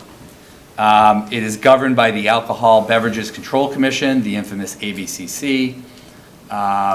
Every 15 or 20 years, a couple legislators run on this issue. They're going to change the world. They're going to reform it. And they get a dose of reality that it's not going to be reformed. Liquor licensing in Massachusetts, in my view, is almost impossible to reform and is probably the hardest thing. There is a tremendous amount of money in property in owning a package store or a liquor license.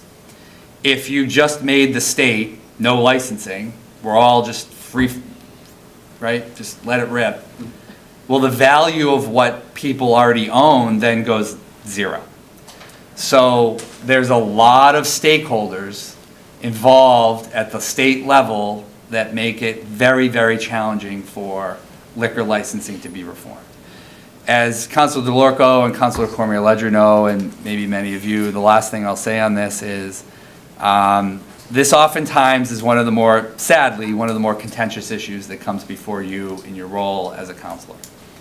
And the biggest issue is we don't want to give any more liquor licenses to a big box store.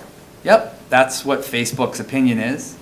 That's oftentimes how I feel personally. That may be how the town attorney feels. That may be how many of you feel. You know that's but how I feel. I know that's exactly how you feel. But you cannot deny a liquor license just because it's a big box corporate store. And I think as Councilor DeLorco knows as well as anybody, the only thing I've seen in the last several years the entire town council agree on with liquor licensing is that they don't want to do it anymore. No, and I actually... See if they want to, they can go to the ABC. And I think this is an issue that early or some point in your term, maybe with the charter, The town attorney and I have researched some alternatives. None of the alternatives are really phenomenally great. The city of Boston, by the way, has a standalone independent liquor licensing commission to handle the enormous, bureaucracy that is, and those seats are actually appointed by the governor. There are other cases in Massachusetts of home rules of different systems, but even those face a lot of resistance at the legislative level. So my recommendation is to all of you, as you go through some of the liquor licenses, we should have a debate at some point, a discussion on what alternatives look like. You will also realize most of what comes before you are applications to revise the corporate structure, the stock portfolios, the manager of records. I guarantee you Shaw's will be in soon for a new manager. They're in almost once a year. There's other businesses in town from a corporate perspective where there's a lot of changes in staff and they're bringing more experienced people here or transitioning. And as Councilor DeLorco, I can speak for him, it's really a big time waster for all of you that have a limited amount of time and should be talking about issues that people care about, than having legal hearings and public hearings and all sorts of stuff on what's really administrative stuff. So, but this is an extremely important facet of the work that you do, and as Councilor DeLorco knows, and many of you probably know, there have been some very contentious liquor license hearings in the last several years. We have gone to court and have to pay legal fees at times to have a third party go to the ABCC to a hearing. I paid $5,000 of town taxpayer money to fight Dean College on a liquor license we were never going to win, that there was no way to deny them the license. So I think all of you have to think of is when people oppose a license, sure, it's something we want to say, we heard you. But then on the other hand, if we're going to be in 6 months of legal issues, that's money that I think is very thin and it can be very challenging. So I put this out there because this is an important part of what you're going to deal with, and I wanted to make sure everybody had a fair opportunity to ask any questions you had about your authority. Gene has a question. Yeah, Jamie, can you speak to how we police these liquor licenses as far as making sure that we're not selling to underage people, and then also what is our right to pull those liquor licenses? Yeah. I'm going to ask the chief, just so I don't have to talk anymore, but to maybe just step up and talk about some of how we do that. But I will say, before he comes up and talks about the underage drinking aspect of things, there is a bylaw in town code to make it consistent that if there is a violation, there's a consistent penalty for those folks. Decades ago, this may come to shock some people, that's where I get my booze. I don't want to penalize that. It wasn't a big deal. What's a couple kids getting cans of beer. We all did it, right? And then there's another similar violation on the other side of town. We got to show them who's boss. So for a long time, there was a lot of cherry plucking of that. And I give the council 30 years ago, whatever it was, a ton of credit to putting in a very standard violation procedure in town code.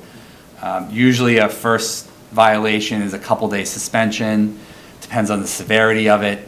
And before the chief speaks, I will say also the ABCC does their own stings and their own investigations. But we've been doing a lot of stuff here.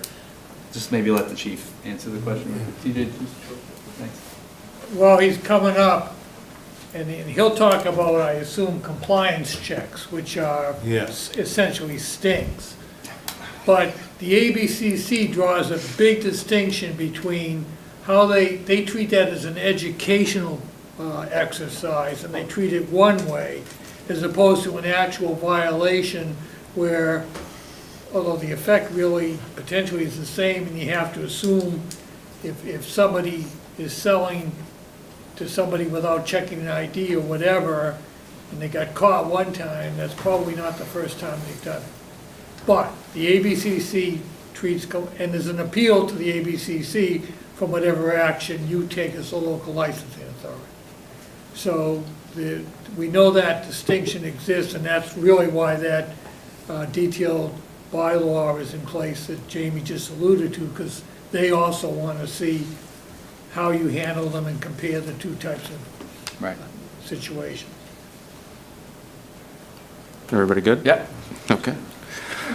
Yeah, to answer your question, in the early 2000s into the mid, like 2012, 2013, the state was pretty aggressive with providing grant money.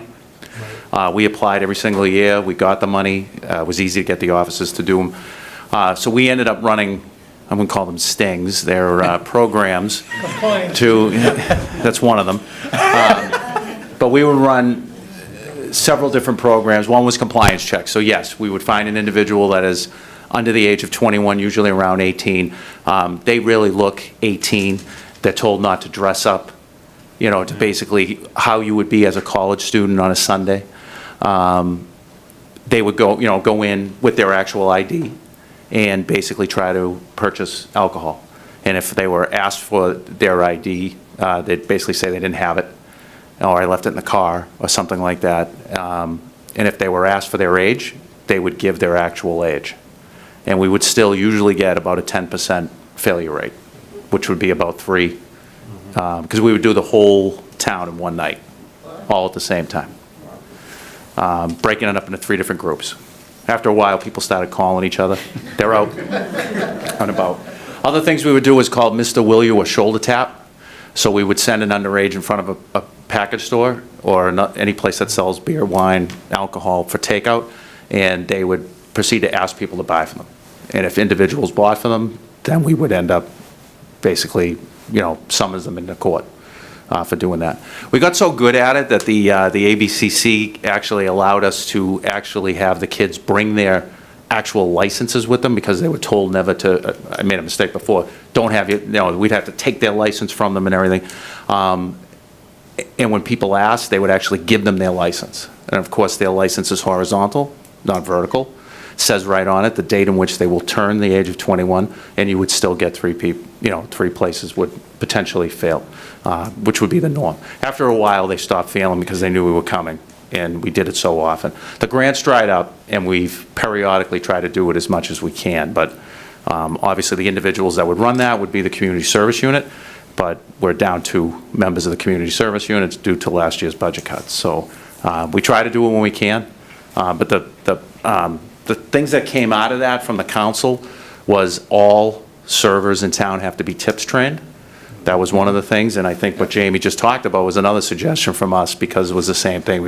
You would end up getting a first offender, and they'd come up or debate, what they would end up doing for a sanction on it, and we kind of came up with something that's now in the code or whatever else that basically says this is what the punishments will be. And usually it's 1 day. First offense is a 1-day suspension with 2 days held in abeyance for a year. As long as you do not violate it again, then you'll never have to serve those 2 days. If you do violate it, you'd have to serve those 2 days plus the additional days for the second violation. Thank you very much. And I'll figure, I've been on for 14 years, and there's not too many that come back a second time. We've been pretty good with the ones that come out, and usually when they come up, they say, yeah, I screwed up. Yeah, they have. They're honest, they they said have. I screwed up. And, so they've been, I can't really remember too many that have come back a second time. Very You know, few. Very, very I rare. can't even think of one. I can't either. So that's just, so they've been pretty good. Through the chair. Sure. Just a quick question on that, just curious. So the adjudication of the punishment for that falls to the town council, maybe the bylaw kind of specifies what we do. That's not a criminal violation? No. It could be for the individual that actually tried to buy the alcohol, for a shoulder tap program, not for the clerk that made a mistake and either failed to ask or didn't read the license correctly. We would typically, depending on the individual, what their record was and this and that, make a determination whether we would end up charging them with it. So there potentially could be crimes associated as well. I'm just interested. Yes. I just thought it would be more criminal than kind of administrative with this body. So it's interesting. Thanks. You're welcome. Mr. Chairman?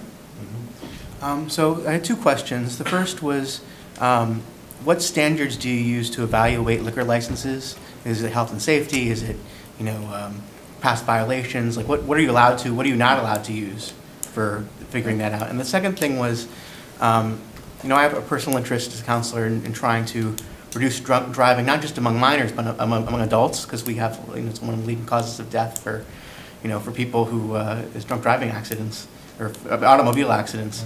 But also for people who want to reduce their liquor consumption, being able to do that safely.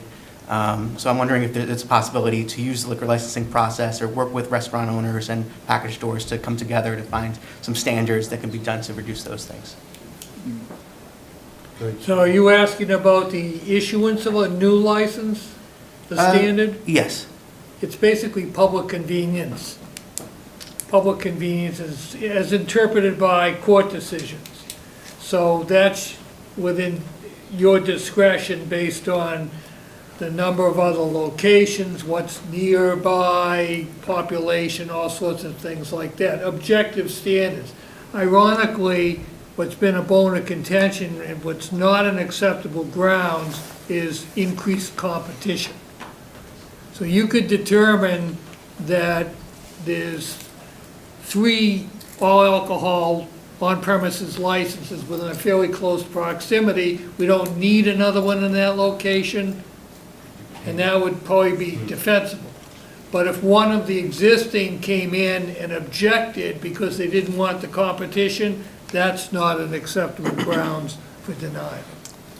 And is health and safety a factor at all in issuing liquor licenses?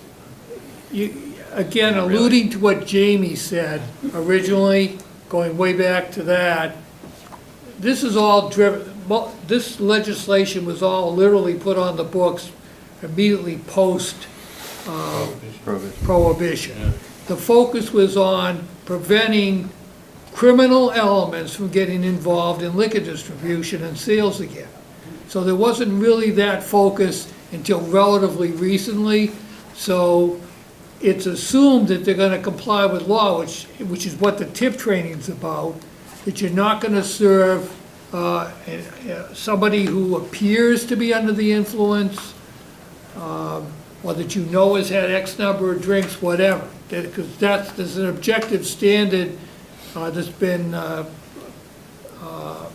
put in statute for them because alcohol goes into the blood at a constant rate. So there's a way to know how much has a person appearing visibly intoxicated. It's a relatively low number, actually. And it goes up from there. So if a place is serving, knowingly serving, they risk a substantial, their license is substantially at risk, not just for a suspension, but perhaps even a loss of license. And particularly if somebody then goes out and causes serious injury or even death. There was a place in Medway that was determined to be the source of intoxication for a death case, and they lost their license. So, and again, the ABCC is the ultimate determiner of that. They do have their own, there's an overlap on enforcement. We have the compliance and other programs locally, but occasionally we'll get notification that the ABCC performs some sort of an exercise, or again, like what I said earlier, as opposed to education, that they actually had a place under observation or investigation and determined that an actual violation occurred. Some establishment actually sold or violated distribution or whatever, not a so-called sting, but a real violation. And the ABCC, take those situations very seriously. Right.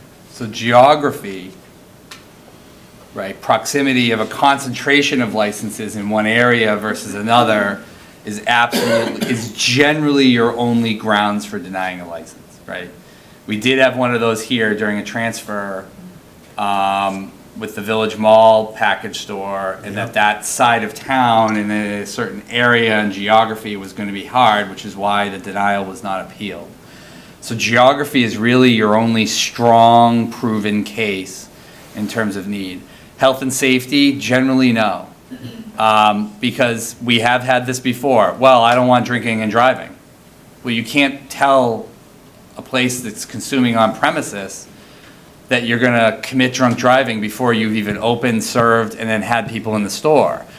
I also would mention, to Mark's point, and I think both the chief and him referenced this, you know, the liability of a criminal area is really on the restaurant. You know, there's all sorts of liability insurance, particularly with our hard alcohol, you know, all alcohol licenses, where, you know, the responsibility, where if somebody overserves somebody and they get behind the wheel and they go and get in a car crash, oftentimes, you know, obviously I'm talking in very broad strokes, not any specifics, but that business, that bartender, those individuals could be held liable for over-serving someone. That's a very serious offense. That has nothing to do with the town of Franklin. That has to do with that particular restaurant. So in terms of health and safety, probably not. If they've had another license in other communities and they've had 3 violations, you know, that again, on a unique circumstance, depending on what that is, that may give grounds to the local licensing authority under kind of maybe the health and safety to be able to deny that. So, and the last thing I'd say about safety, we do have a bylaw that many people talk to me about all the time about serving food. Many of us are disappointed when we go out in Franklin since the pandemic and the kitchen's closed at 8:30. People want a snack and the kitchen's not there. I think both, and everybody would agree, we have a bylaw that was put on the books 30 years ago or something, maybe after the good old days, some people may remember, up in uptown, and it was just bars. There was no food, right? Trend municipal cities and towns wide, right, enacted food requirements for the health and safety issue. This is a tough one because many businesses have been struggling to get customers later at night. People may want to go out and have a drink, but they don't want to order food. Sometimes that food is limited, like the rail, you know, sometimes it's a late night menu. This is an issue that has popped up. Some of you may have heard of it. And the question for many of you is, you know, we can certainly enforce that bylaw much stronger than we've had. But you will also get a lot of business blowback, and that's a decision that the council will have to decide at some point if that issue comes up.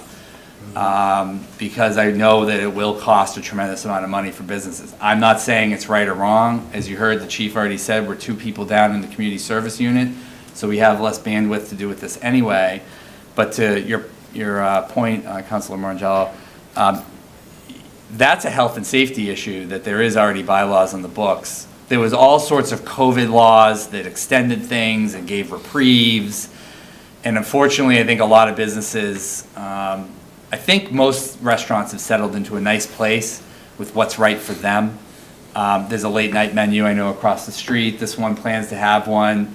But that's going to be a decision from the council at some point. If you hear complaints about this, how much more do we want to ask the chief to, and the staff to enforce all of these issues with local businesses? So I'll conclude by saying those last few remarks. Thank you. Jane? Through the chair, you said we have unlimited liquor license for restaurants, but we've hit the quota for like package stores. So basically, no more package stores can require a license? Like, we can't give them out, basically? We can. The only thing you would have to do, you'd have to, as a council, vote on a home rule. It's called, it's basically legislation. You'd have to file legislation with Rep. Roy in the House, and then the House and Senate have to pass that legislation, and they basically give you a, what we call +1. So they give you a +1, and it's usually site-specific for that particular parcel. So then you'd have to go through a 9-month legislative process to get that individual license. So you can do it, you just can't issue it, like if someone came in next week, you wouldn't be able to do it. We did it too. We have. Was it Dacey's? Was it Dacey's that we did? Yeah, Lincoln Street, Julie? Yeah. Yeah, we did it for Dacey's. But like if Twice. someone wanted a liquor license for a liquor store, we could literally say no because we've hit the quota and they can't appeal. We have. You have to say no. This time point, you have to say no. That quota is a statutory quota. There was a very brief period, I think, late 70s, 80s, where towns had the ability to opt into a statute that the legislature passed that would remove the cap that was already in place for on-premises restaurant licenses. Franklin was one of the relatively few municipalities that took advantage of that. When I first got here over 20 years ago, nobody knew, and it was kind of by accident, Yeah. as opposed to really research, that we stumbled upon looking for something else, how that happened. But it's legit. The town simply took advantage of the legislative opportunity at the time, one of the few communities, and therefore, we don't have a limitation, although we have adopted a minimum number on seating for restaurants. But that's not the case for package stores. You have to say no to a package store application, and then the proponent would then have the option to work with the council to file a home rule with the legislature to get them that license. So why wouldn't that apply to the big box stores? The big box, it applies to the big box stores. It does apply to them.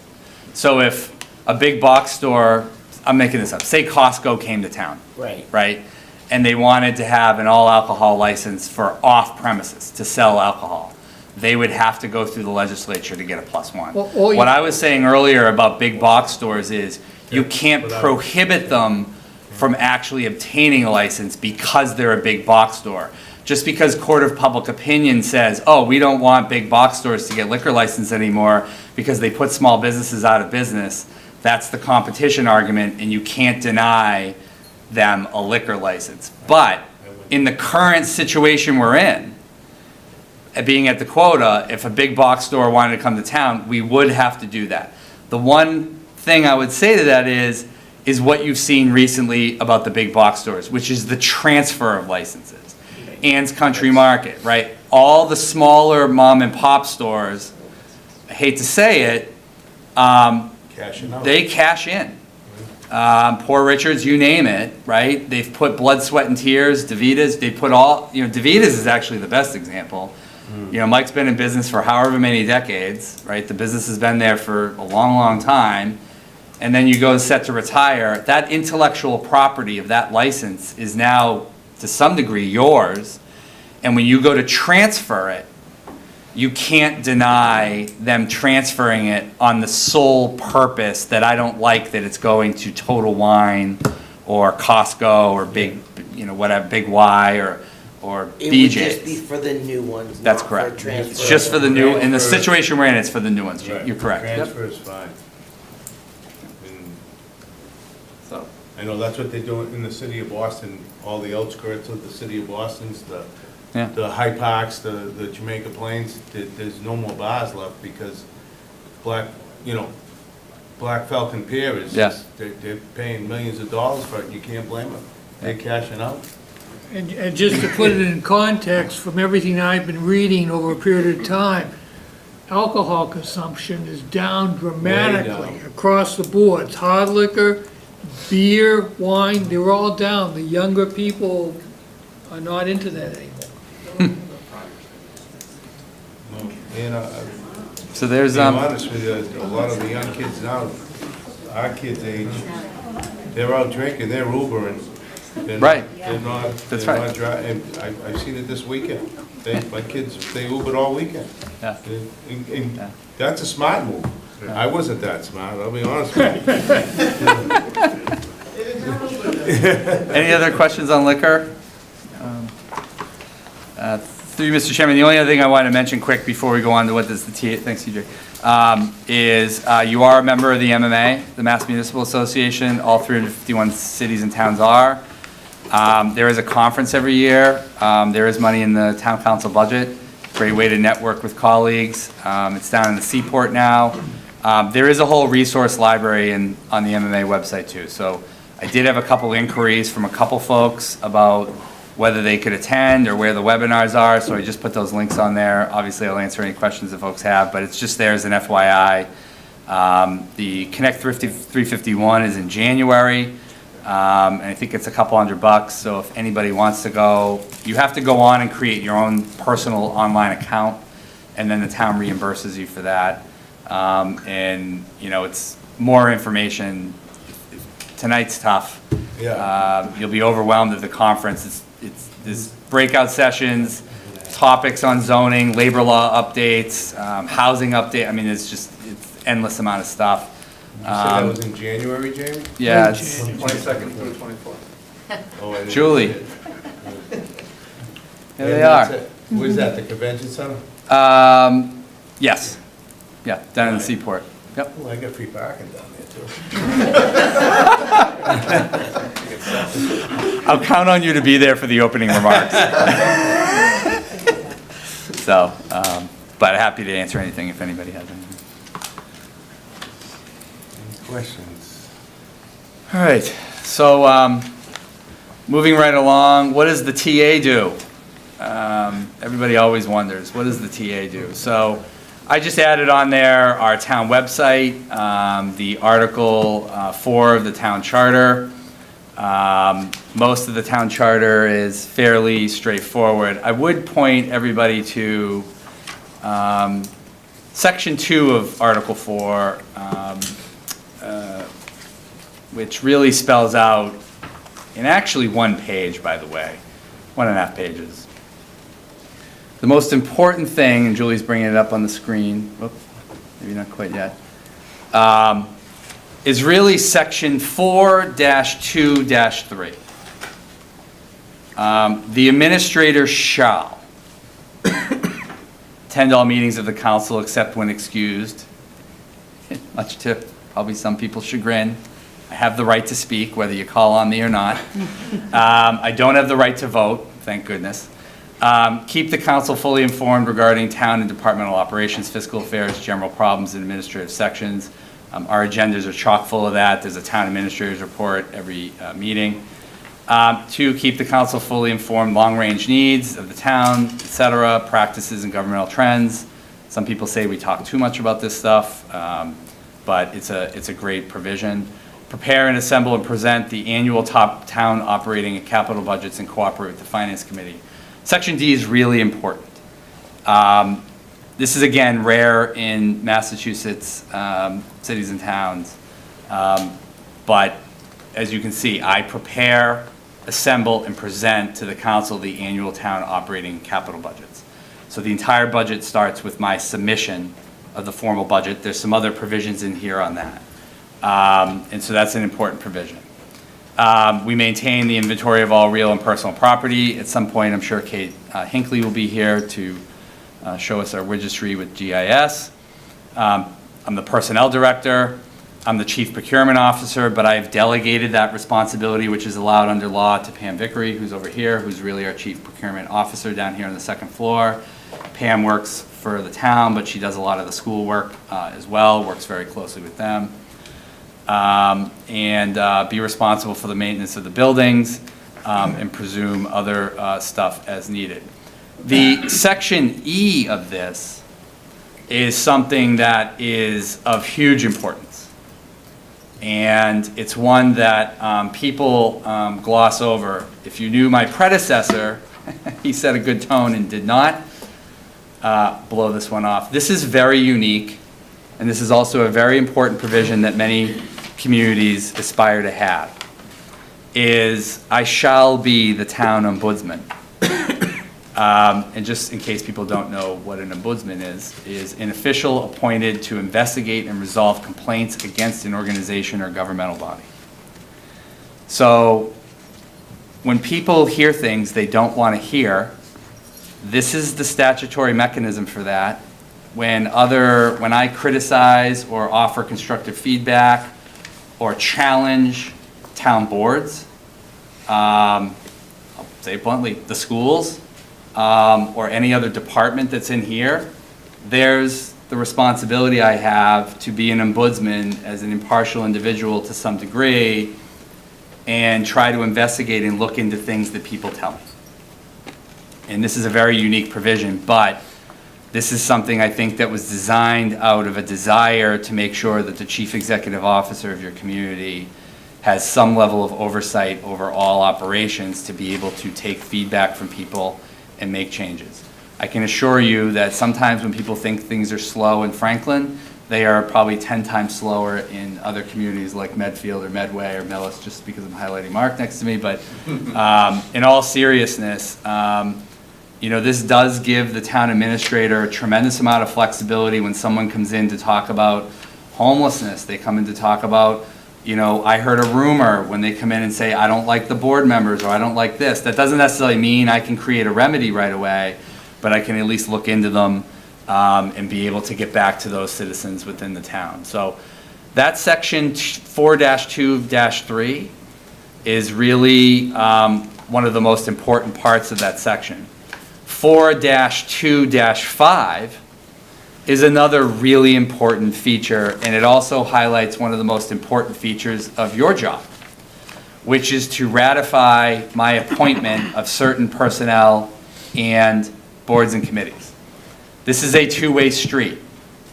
Fire chief, police chief, DPW director, comptroller, town council, which is the town attorney, a library director, and 3 registrars of voters. With the registrars of voters, we have always traditionally, I certainly still have the full faith of the town clerk to be able to bring forth those recommendations, and I've always put, and I know my predecessor did the same. And then you can see on here, the Board of Library Trustees, the Council on Aging, Conservation Commission. It labels out all of the other boards and committees that are subjected to me nominating someone and the council ratifying them.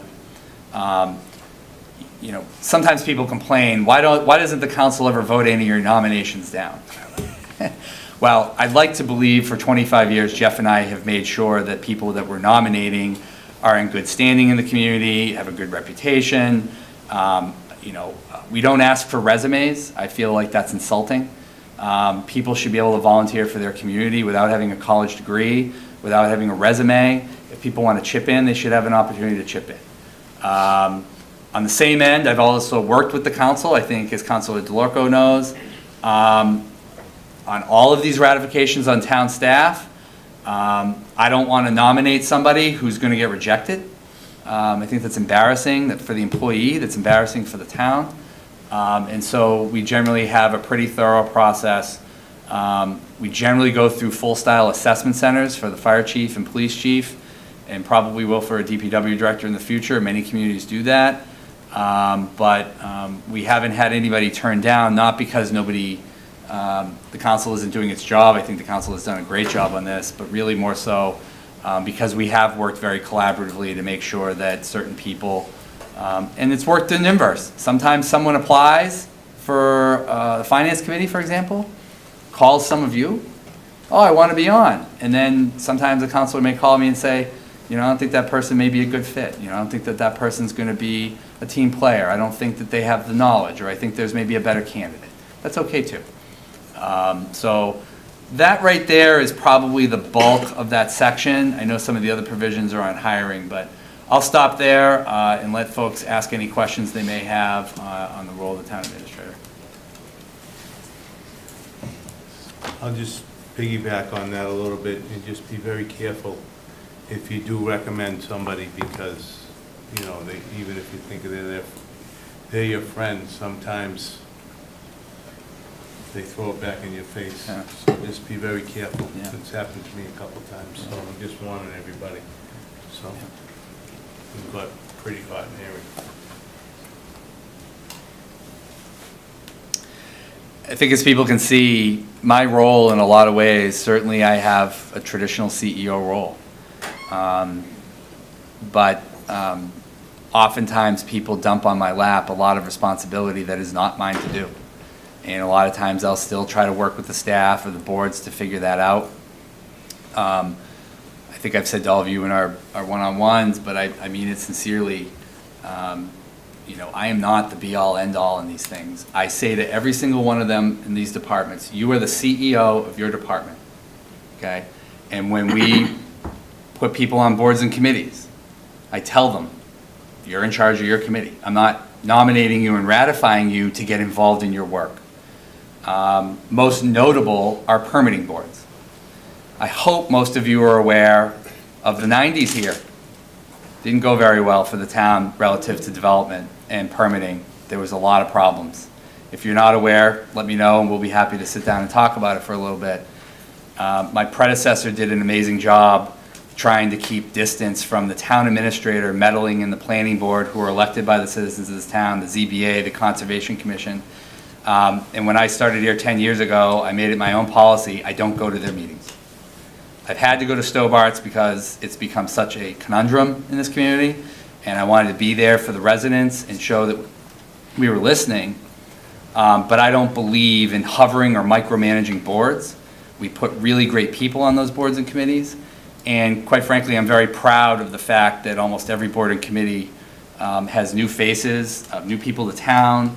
Over the years, the Finance Committee is recycled in and out with great members. The Conservation Commission has great members. I mean, everybody has generally been there. And even the Zoning Board of Appeals, I appointed Janelle Lang last year. You know, probably in the future, there'll be some new fresh faces there as well.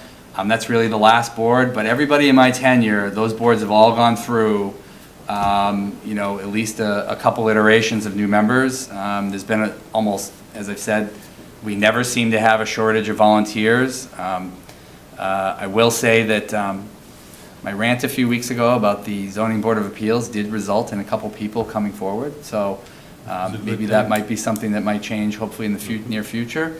But we've got tremendous volunteers, and I don't believe that as a TA, people come to me every single day, you got to go talk to that board, you got to go do something. I tell them, absolutely not. Those folks are in charge of their boards, they've built that capacity, and they have excellent staff working with them for professional advice.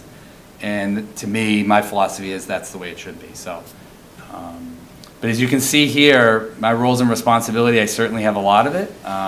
If you go on to the TA's website, I've tried to, with Julie's help, I've tried to list out a lot of other things that I do that are not in the charter.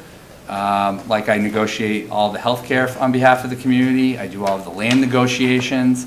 I do all of the poll petitions. I do all the licensing. I mean, obviously Julie and Mark and the staff do a lot too.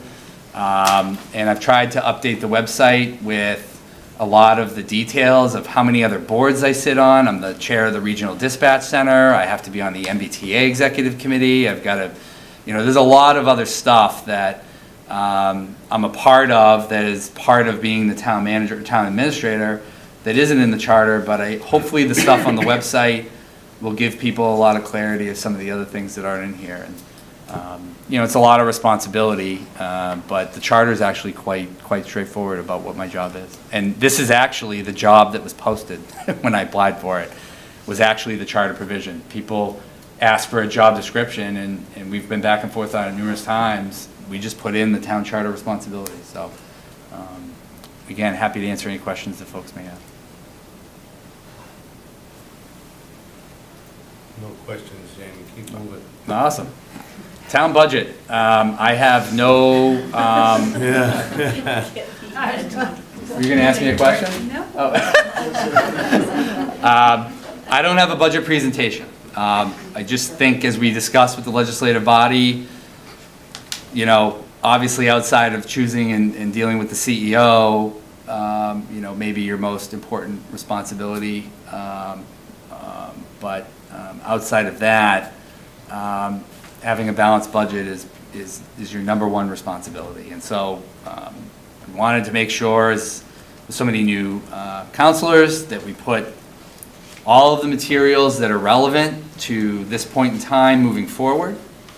And all the department heads are here, and we're here to answer any questions that folks have. I hope I've driven home my point. You know, we're in a tough pickle. The structural budget deficit is nothing new to this town for Councilor DeLorco, that's been on the council now, I think 8 terms. People know this deficit has existed for 20 years. People say we find the money. That's a very frustrating thing to say, and at times it can be insulting, because the way we found the money is that these folks over here and myself, the superintendent, Superintendent Hearn, Superintendent Sabolinsky, the school staff, the innovation and creativity oftentimes is what finds us the money. Doing the extra hard work is what finds us the money. There are no bags of money. Sometimes in the past there were, I think, was there a PowerPoint power plant settlement maybe years ago, and some of that stuff fills gaps here or there with one-time revenues. Oh, we found the money, but this deficit has existed for a long time, and the pandemic bought us a little bit more time to fix it. That obviously didn't work. We have a great website up. Thanks, Julie. A budget portal with all of our audits, all of our AAA bond ratings, all of our budget materials. We put them in chronological order right there. FY27 has already been created. People asked for, if you go back 10 years ago, it's something I'm very proud of, and I'm very proud for the staff to have done all this for the years, but when I got here, people complained no one knew what was going on. So we do historical charts, we do data sets, we do pie charts, and then everyone yells, can't you just boil it down into one page? So we do one page, people miss the point, they don't read it all, they don't know what's going on, where can I find it? Then we point them to the budget narrative, they say, I don't want to read it. So we've compiled it in numerous formats. We do an executive summary, we do a one-page summary, we do a budget narrative, we do a 200-page budget document. The superintendent also, I'll give a tremendous amount of credit to Lucas and Sarah and their predecessors, have opened up a lot as well. You can see it, it's all right there. Our actuarials for OPEB, our risk assessments, transparent about all our pandemic funds. The hard part about a lot of this is if people are going to understand the budget, it takes a little bit of sacrifice, it takes a two-way street.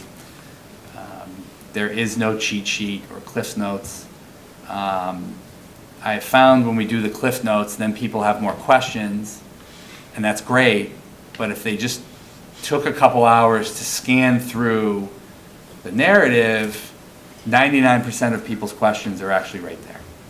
So I would really encourage you in the operating budget section to go look at that.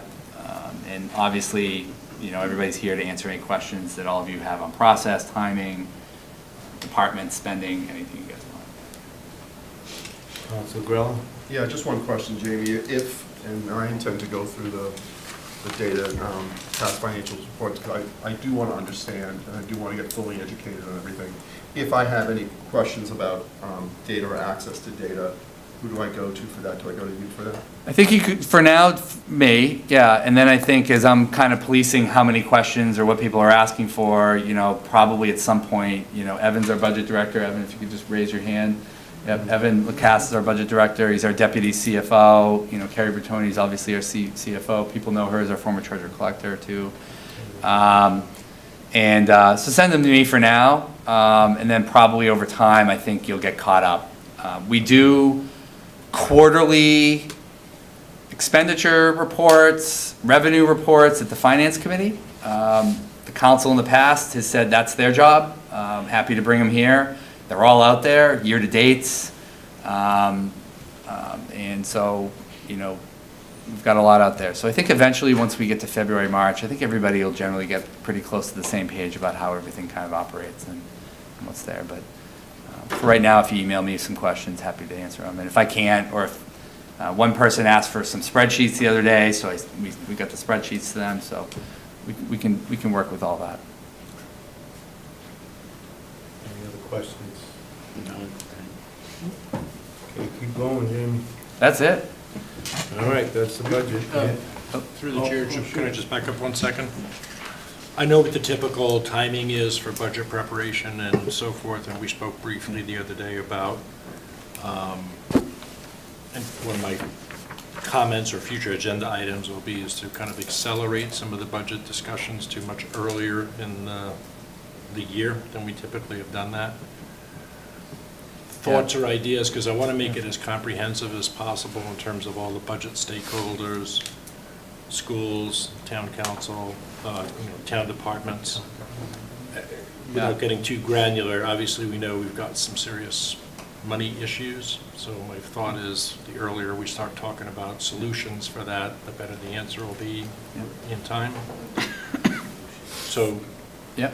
Through you, Mr. Chairman, it's a great question by Steve. So we can have, if the council wants to have, you know, don't know if they're, I wouldn't call them hearings, right? But I would say if you want to start talking about the budget in December, I laid out, and I'll skip my TA report because the memo's in there. So next week, you'll look at a very minor adjustment to do a budget reconciliation for FY '26. And that's because new growth has gone down. And then next week will also be the vote to authorize me to go work with the GIC on employee health care. Then you have the tax rate hearing. The tax rate hearing essentially is the end of your FY '26 process. By the way, all of this is state law. That little turquoise manual that he has there is all of Massachusetts finance law in a beautiful 500-page, 3-point font book.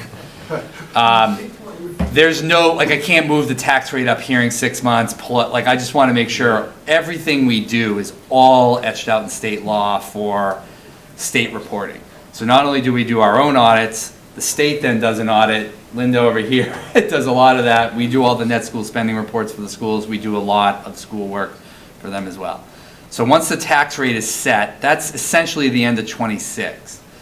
After that, I think if you want to have discussions in December or January to start talking, like Councilor Grella mentioned, of just getting our arms around all this, I think that would be a wise idea.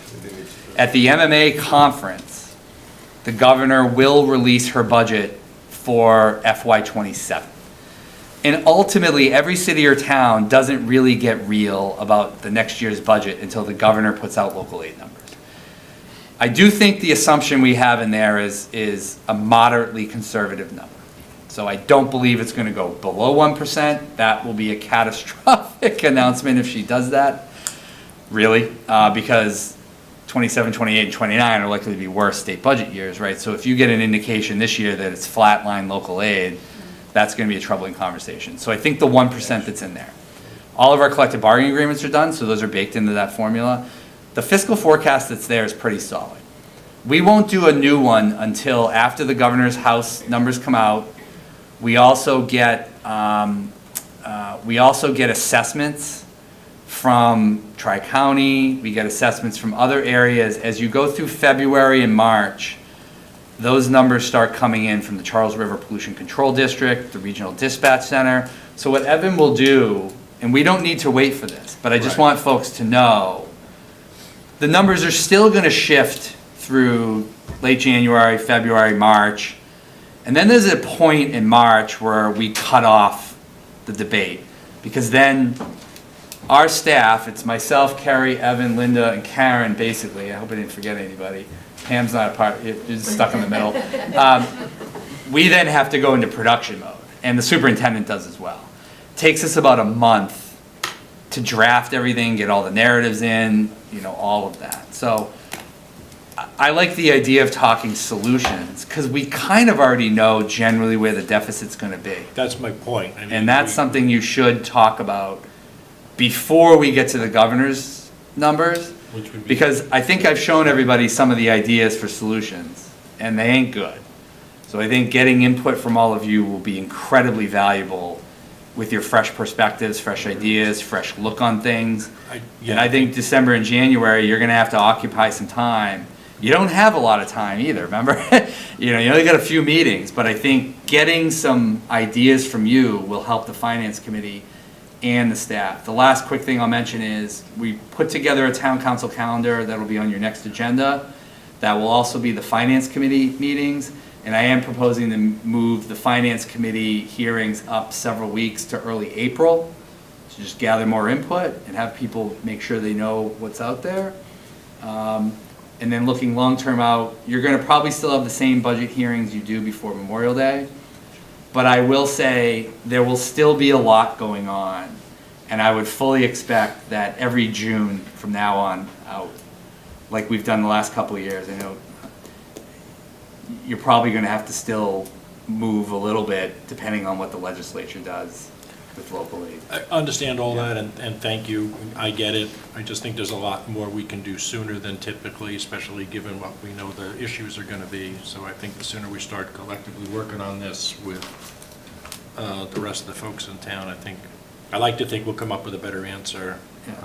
And if anybody has feedback too and ideas on what that means, like what do you want departments to come in? Do you want to go through every budget? Do you want to just talk? Do you want to know what people do? Do you want to go through the budget narrative that's in there for FY26? I mean, anything you guys can give me over the next, couple weeks, even if you send me a note, would be helpful so I can try to help utilize their time the best that they can. They're gonna need time, they're gonna need some time to get things ready. We do a deep dive series at the FinComs where departments come in and do a whole thing. And if people want to do that, I know that they've all done these presentations before, so I'm sure people will be happy to. So Are you all set, Steve? Yes. You all set? Please, Ken, go ahead. Two thoughts through the chair. The first is, to your point, first thought actually, it would be helpful as a baseline for this group to just walk through your forecast, the 5-year forecast. Sure. Just that one page. Because that's probably, at least you see where we're coming from. You don't have to, that shouldn't take too long, won't take a long time. Secondly, I would point out, to your point, the Finance Committee has had these in-depth discussions and presentations from each of the groups.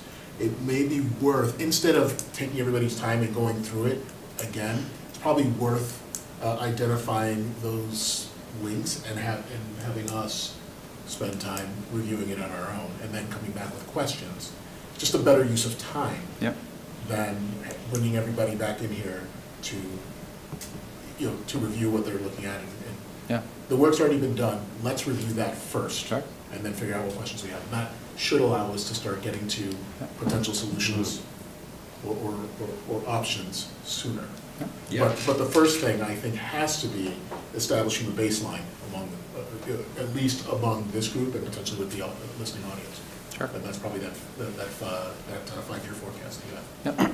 Yeah, I can't. I mean, maybe not now. If you want me to do it now, I'm happy to do it. But I did do a presentation at the Finance Committee in I think August, and I don't need to do that whole thing. I can do just the basic parameters of the levy, new growth, how we calculate things. That's a really good idea, Ken. So maybe when we have a budget discussion in December, I can just start there and everybody can at least come onto the same page. I agree. Matt? Thank you, Mr. Chairman.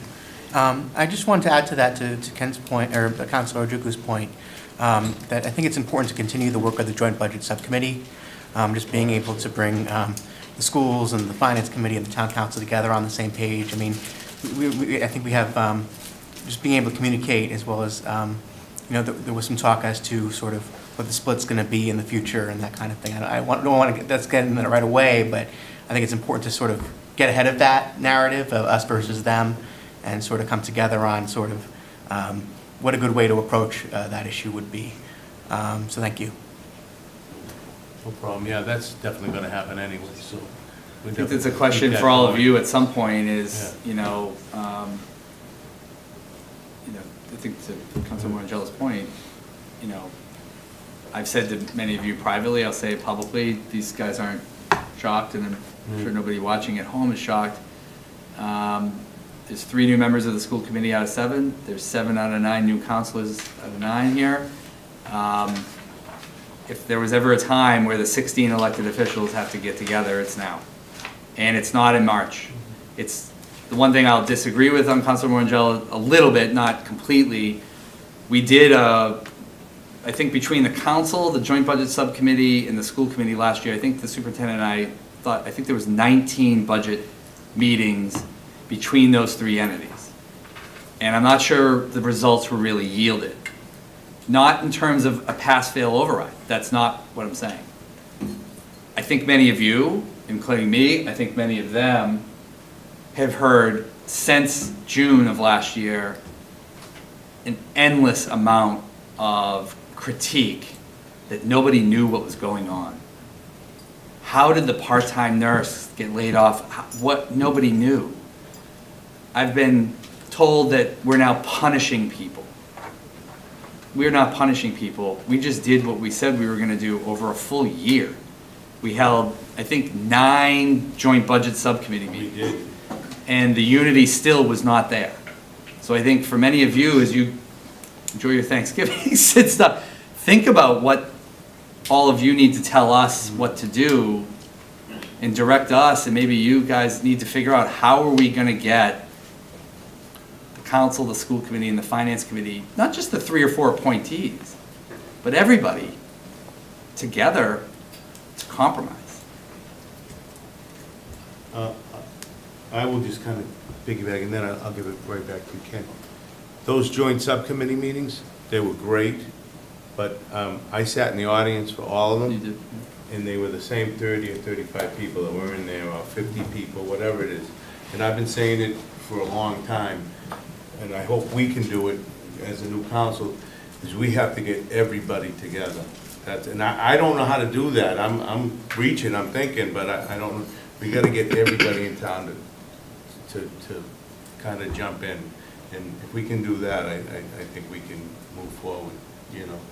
And, you know, go ahead, Ken. Just to add to Chairman DeLuca's point, those joint budget subcommittee meetings were also held to support an override, or at least that was the perception. You know, I know that wasn't necessarily what they were supposed to do, but that was the feeling. And because of that, it made it a little bit less accessible than it needs to be.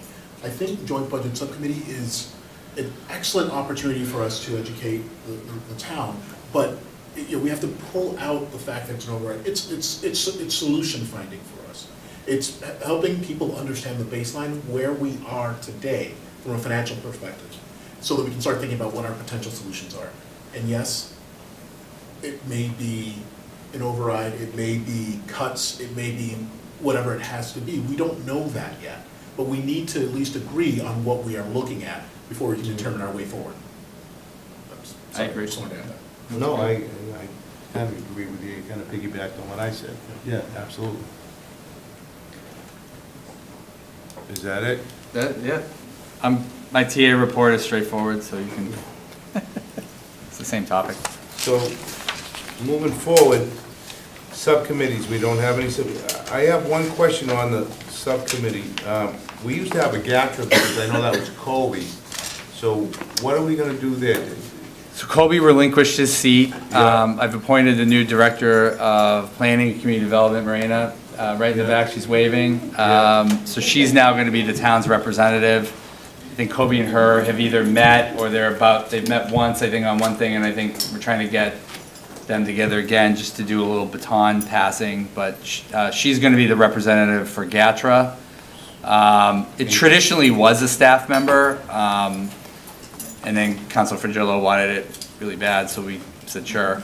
And so that one was never really officially a subcommittee. That No, was I just didn't see it on the subcommittee, so I mean, you know, that's fine by me. You know, some of us won't have time to do it anyway, so. But all these committees we will get set up.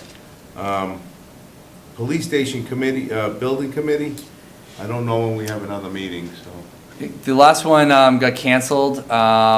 You know, just for folks to quickly know, we are basically down to the site selection area. They've done some renderings, some cost outs. You know, at some point, I'm sure a very big part of your job in the next year is dealing with Davis Thayer, dealing with the police station, Remington Jefferson, a bunch of other facility stuff. That will be a big theme. You can either decide to move forward, not move forward, make decisions, don't make decisions. I'm sure everybody thought of that when they were running for office, that these big decisions were going to come, but we haven't set up a new meeting, but we will at some point when time frees up, probably in December, as you know, because you're on it, just to kind of tie back to where we were over the summer with the renderings, the design, and some of the conversation many of you had. Okay. So then we're gonna move forward to future agenda items. Councilor Malloy? Thank you, Mr. Chairman. A couple of things I'd like to bring up in the future. I'd like to revisit repeal Resolution 2570.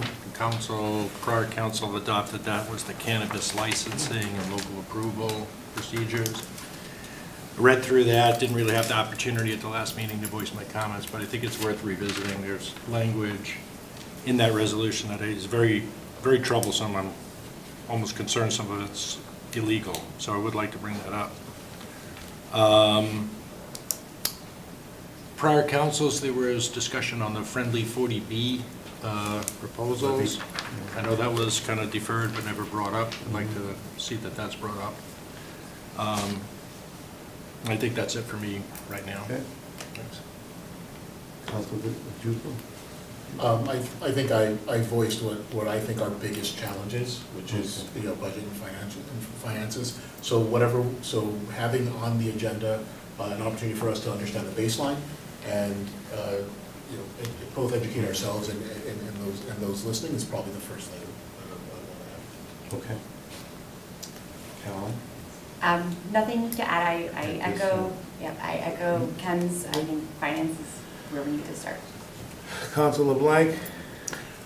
Yeah, just to pick up on what Councilor Malloy said, I actually want to refine the future agenda item to actually next meeting, actually have legislation for action specifically around the withdrawal of the town council's prior vote on the 44 East Central Street project pursuant to the 40B. So I'd like that to actually be legislation for action.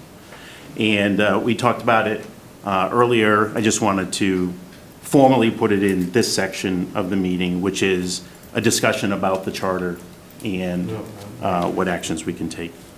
That's it right now. Thank you. Councilor Tripp? Nothing at this time, because he took it away from you. He took it away from me. Yeah. And I also agree with Councilor Ken, because I will crucify your last name. That if we're gonna start really trying to figure out something, the earlier we start and the more detailed information we really get. As someone who frequented all the meetings, yeah, that was a lot. No, it's a And lot. a lot of times I didn't even know what questions to ask until I got home and everything processed. And then it was too late. So I Agreed. think we should definitely start there too, because that's gonna be a big impact on the town. Yeah, absolutely. Councilwoman Angela? Thank you, Mr. Chairman. I wanted to see if we could dive a little deeper into identifying the problems facing our town. I think maybe as part of the goal-setting exercise that we're going to do, we could also, I know we talk about development as being an issue, but we of course talk about the override and the budget issue. But I think that if you dig a little deeper, there's more to some of these problems. I think, we have, right now, I think there's a lot of vitriol in our society. We're sort of at each other's throats on social media, and I think that there's something structural going on with our culture, both at the national level that's trickling its way down. And I'm curious if there's a way maybe we could, look at income inequality or, the fact that our institutions are decaying or, we just came out of this crazy pandemic and we trying to pretend it didn't happen. We're still kind of traumatized from that. We have increased polarization, so I think that if we could identify the root of some of these problems and dig a little further, we might be able to produce better solutions. So thank you. Gene? Thank you, Chair. Just a couple of things. One is I want to just second the work on the budget, and I think that's a future agenda item. And the other thing is just around goal setting, and I think that we share a lot of common goals among the council, especially around how we want to resolve these budget items, how we want to see our schools improve. I think that we, as a town council, would be great if we can set for the next couple of years some goals. We don't need a lot of them, but some simple goals that say, this is where we want to be as a town and, have our town be led as far as in those areas. So that's really what I want to do. Thank you. I also would like to piggyback on Councilor LeBlanc's. We will definitely put that on the agenda next week for 444. In the definitely, I think that looking into the budget is soon as we can. Will help everybody, you know, especially, you know, everybody, you know. We know what we're up against, so there's no sense of turning our back on it because it's there, so we'll look at it, so I hope that works. And one final thing, as sitting here, I think we're gonna, that's all for future agenda items. I think everybody else touched everything. We all know where it's gonna go, so I'll go further down to Council Malloy for council comments. Probably my biggest comment is to thank the voters who elected all of us, and especially thank everybody who voted. I recognize I can do the arithmetic. I know how many people voted. I know how many people voted for me, and I didn't get 50% of them. So I thank the people that did vote for me. I'm aware that others did not. And I just want to certify and pledge that I do intend to do what I said I was going to do before I ran, which is to listen, to be a good team player, to help, and to try to move our little town forward and make it a little bit better month by month and year by year. So I think that's my basic comment for tonight. Thank you. Council In terms of comments, just two things. One, for the audience, you may not know it, but when this council was voted in, we did spend a few minutes just talking to each other and just agreeing that though we don't all come from exactly the same points of view, we're a group that feel very strongly about working together to move Franklin forward. So that's our intent. You know, Steve mentioned it, Councilor Malloy mentioned it here. I just want to second that and say, you know, so that's really important to all of us and to why we are all here. The second thing I wanted to just touch on is to second Councilor Grella's comment around, we think it's going to be important. There's so much that needs to be done, so much that we need to do. It's going to be very important to make sure that we are laser focused on our clear goals. So one of the first things we're going to aim to do is set out those goals and share it so that people are aware of what we are targeting. We're not going to hit every mark. We're not going to be 100%. No one expects that. We are going to try our darndest, though, and we're going to say what we're going after, and we're going to try and keep our eyes on the prize. I just realized this is nowhere near my mom. I don't know if anyone has heard anything I've said. So I wanted to say thank you to my fellow counselors. I think we are off to a really good start. I think we've already kind of laid the groundwork for some good teamwork.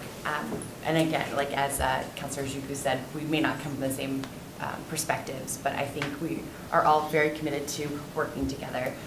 I also want to thank everyone who's in this room and everyone who's watching or will be watching for your desire, your willingness to participate, even if it's just staying attuned to what's happening. And I encourage you all to come to meetings. I myself have never been in this room for a town council meeting. I've always been on Zoom, or I've been watching it on Franklin TV or catching up later. And I realize that it is hard for people to take the time to be in the room during the council meetings.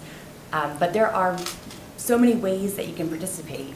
And so I hope that people take that opportunity. And I also want to say that, you know, in the last couple of months, I'm sure this is the same for my fellow counselors, I've had so many people reaching out to me to, you know, ask my perspective on things or what things are happening or how things are going or share their concerns. And I hope that people continue to do that, right? I hope that you are sending emails, reaching out, you know, sharing your thoughts and your concerns and your questions, because, you know, we want to make sure the town is in this with us, that we are all kind of in it together and moving forward as one group, one town here. Thank you, Carol. Councilor Blank. It's weird sitting here because this is where I sat 20 years ago. Literally, this is where I sat 20 years ago. Yeah, well, it was weird sitting here. It's now 20 years later, and it's an honor to be here. I want to thank those that came out and voted, and I hope that you'll be rewarded for your effort, because I can tell you one thing, the 9 of us are going to put in the effort that's required, that you all asked of us. So, looking forward to that. I want to take the time to recognize the 7 counselors that are not here tonight, that didn't decide to run, or unfortunately were not reelected. I want to thank them for their years of service. All of them had many years of service on this. They need to be rewarded for that. They obviously make difficult decisions that will make are difficult, but knowing the history of being on here for the short time I know the time and effort it takes, so I want to recognize them for their effort. And last but not least, from a thank you, I want to thank the staff for being here tonight. I know it's a long day. We didn't ask you any questions, so it feels like your time was wasted. It's not. We all see you, so thank you for all being here tonight, and hopefully we'll get to hear you directly, obviously through Jamie or directly, but we'll get to meet you. But I want to thank you all personally for being here at 9:10 at night as well. Last but not least, on a personal level, I think I'm here to represent you. When I say you, the citizens of Franklin. And I'm here, as I said, to represent you. So I'm your voice. That's what my sign said. That's what I'm here for. I am your voice. The 9 of us are the voice, but personally, that's why I'm here. And then last but not least, I am looking forward to being a responsible leader and moving Franklin forward. Thank you. Thank you, Mike. Councilman Tripp. Okay, first, I'm just gonna mirror what everybody's already said, but I want to thank everybody for giving me having the confidence in me and voting for me and electing me to sit here. It's been a very long time fighting to be here with all the meetings, and now I'm in a position where I can actually make a difference. But I can't make a difference by myself. And the 9 of us can't make a difference with just the 9 of us. We voted for change this year. We changed council almost 100%. With 2 incumbents, which I'm very grateful are here to help guide us and let the transition go smooth. But residents have to be part of the change. And as someone who is always on Facebook, I hear everything that everybody says, from the happy posts to the ones that are angry and upset or sad. Saying it on Facebook is great, and some of us will hear it, but come to the microphone or reach out. Send me an email on the town email so we don't get in trouble, please. If you can't say it or you're not a public speaker and you need something said, I'll make sure it's heard. Because that's what our job is to do, is to hear you, take your concerns into consideration, and then deal with all the legalities and figure out the best way for our town as a whole to prosper. So I'm really going to be on Facebook when I see people. I'm going to say, go to a meeting, because that's what you have to do. Change won't happen without all of us. I do want to say to the incumbents that were not reelected, thank you for all of the time and effort that you put in, though we may not have always agreed.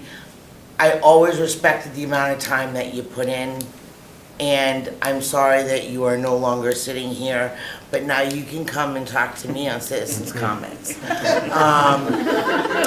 And for the new candidates that also did not make it, thank you for putting your name into the pool and doing the campaigning and getting the signs out and everything that you gave.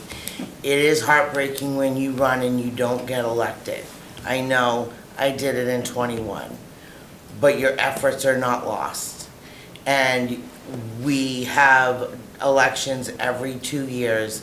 There's always a place, so just keep going forward.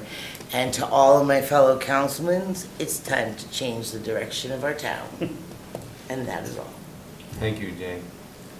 Thank you, Mr. Chairman. I'd like to congratulate all of my fellow colleagues on winning their election. Together, we can make positive change for the people of Franklin. I'd like to acknowledge that while we may have a diverse set of viewpoints, we are united in our love and support of the town. I look forward to working with you all for the many challenges ahead.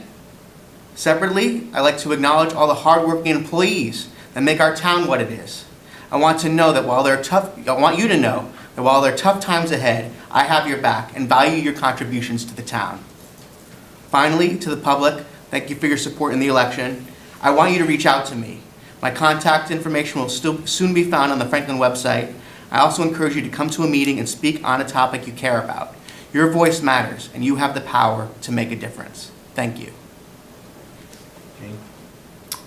All right, first off, being second to last to speak, kind of everybody stole my thunder and said a lot of the things that I wanted to say. But that being said, I'll just say, I'll repeat a few things. Thanks to the voters for having the trust in electing me. And I just feel so blessed to have that kind of support and the nice things that people have said to me in person and online. So thank you all for that. I'm incredibly optimistic, I just want to say that, about what we can do for the town, because I know most of the people here, and those who I don't know, I will know in the next week or so, because I'll meet with them individually. All are fantastic people. I'm happy that we got to keep some of the councilors, like Councilor DeLorco and Councilor Cormier Ledger, which is great. But also we got some new people, and the common thread is everybody really cares about Franklin. Maybe there's some slight differences or whatever, but I hear the same themes and the same things from everybody. And I think that that's what makes me optimistic, is that we can kind of come together and work to solve the issues for Franklin. So I think that's what the people were looking for. And I think that's what you got. So I'm very optimistic. I'm very hopeful.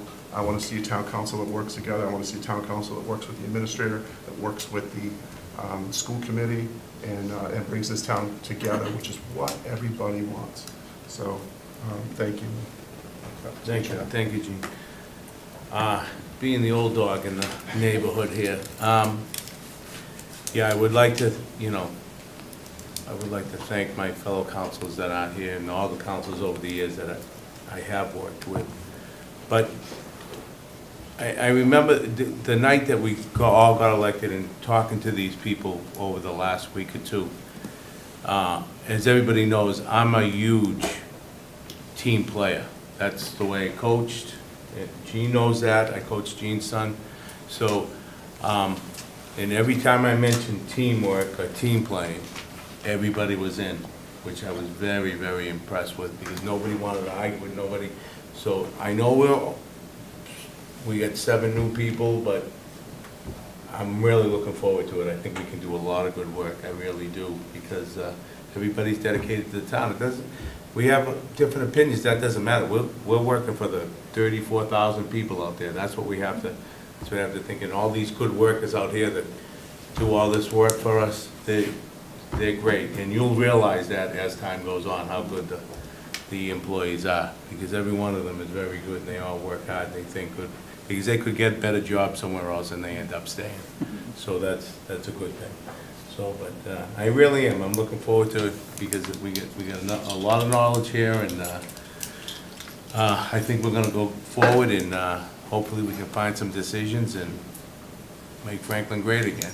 One more thing, Jamie. Can I appoint? I was going to appoint Councilor Malloy to Mark and you. Rules of procedure. For the rules and procedure, and then he can come back to us if we need to get a committee together. We can do that. Absolutely. You'll be fine doing that, Councilor Malloy? What, am I going to say no now? No, you can't. I didn't do that on purpose. I was looking to add something. No, happy to do it. No, I know. So with that, that's all over, so I will take a motion to adjourn. Motion to adjourn.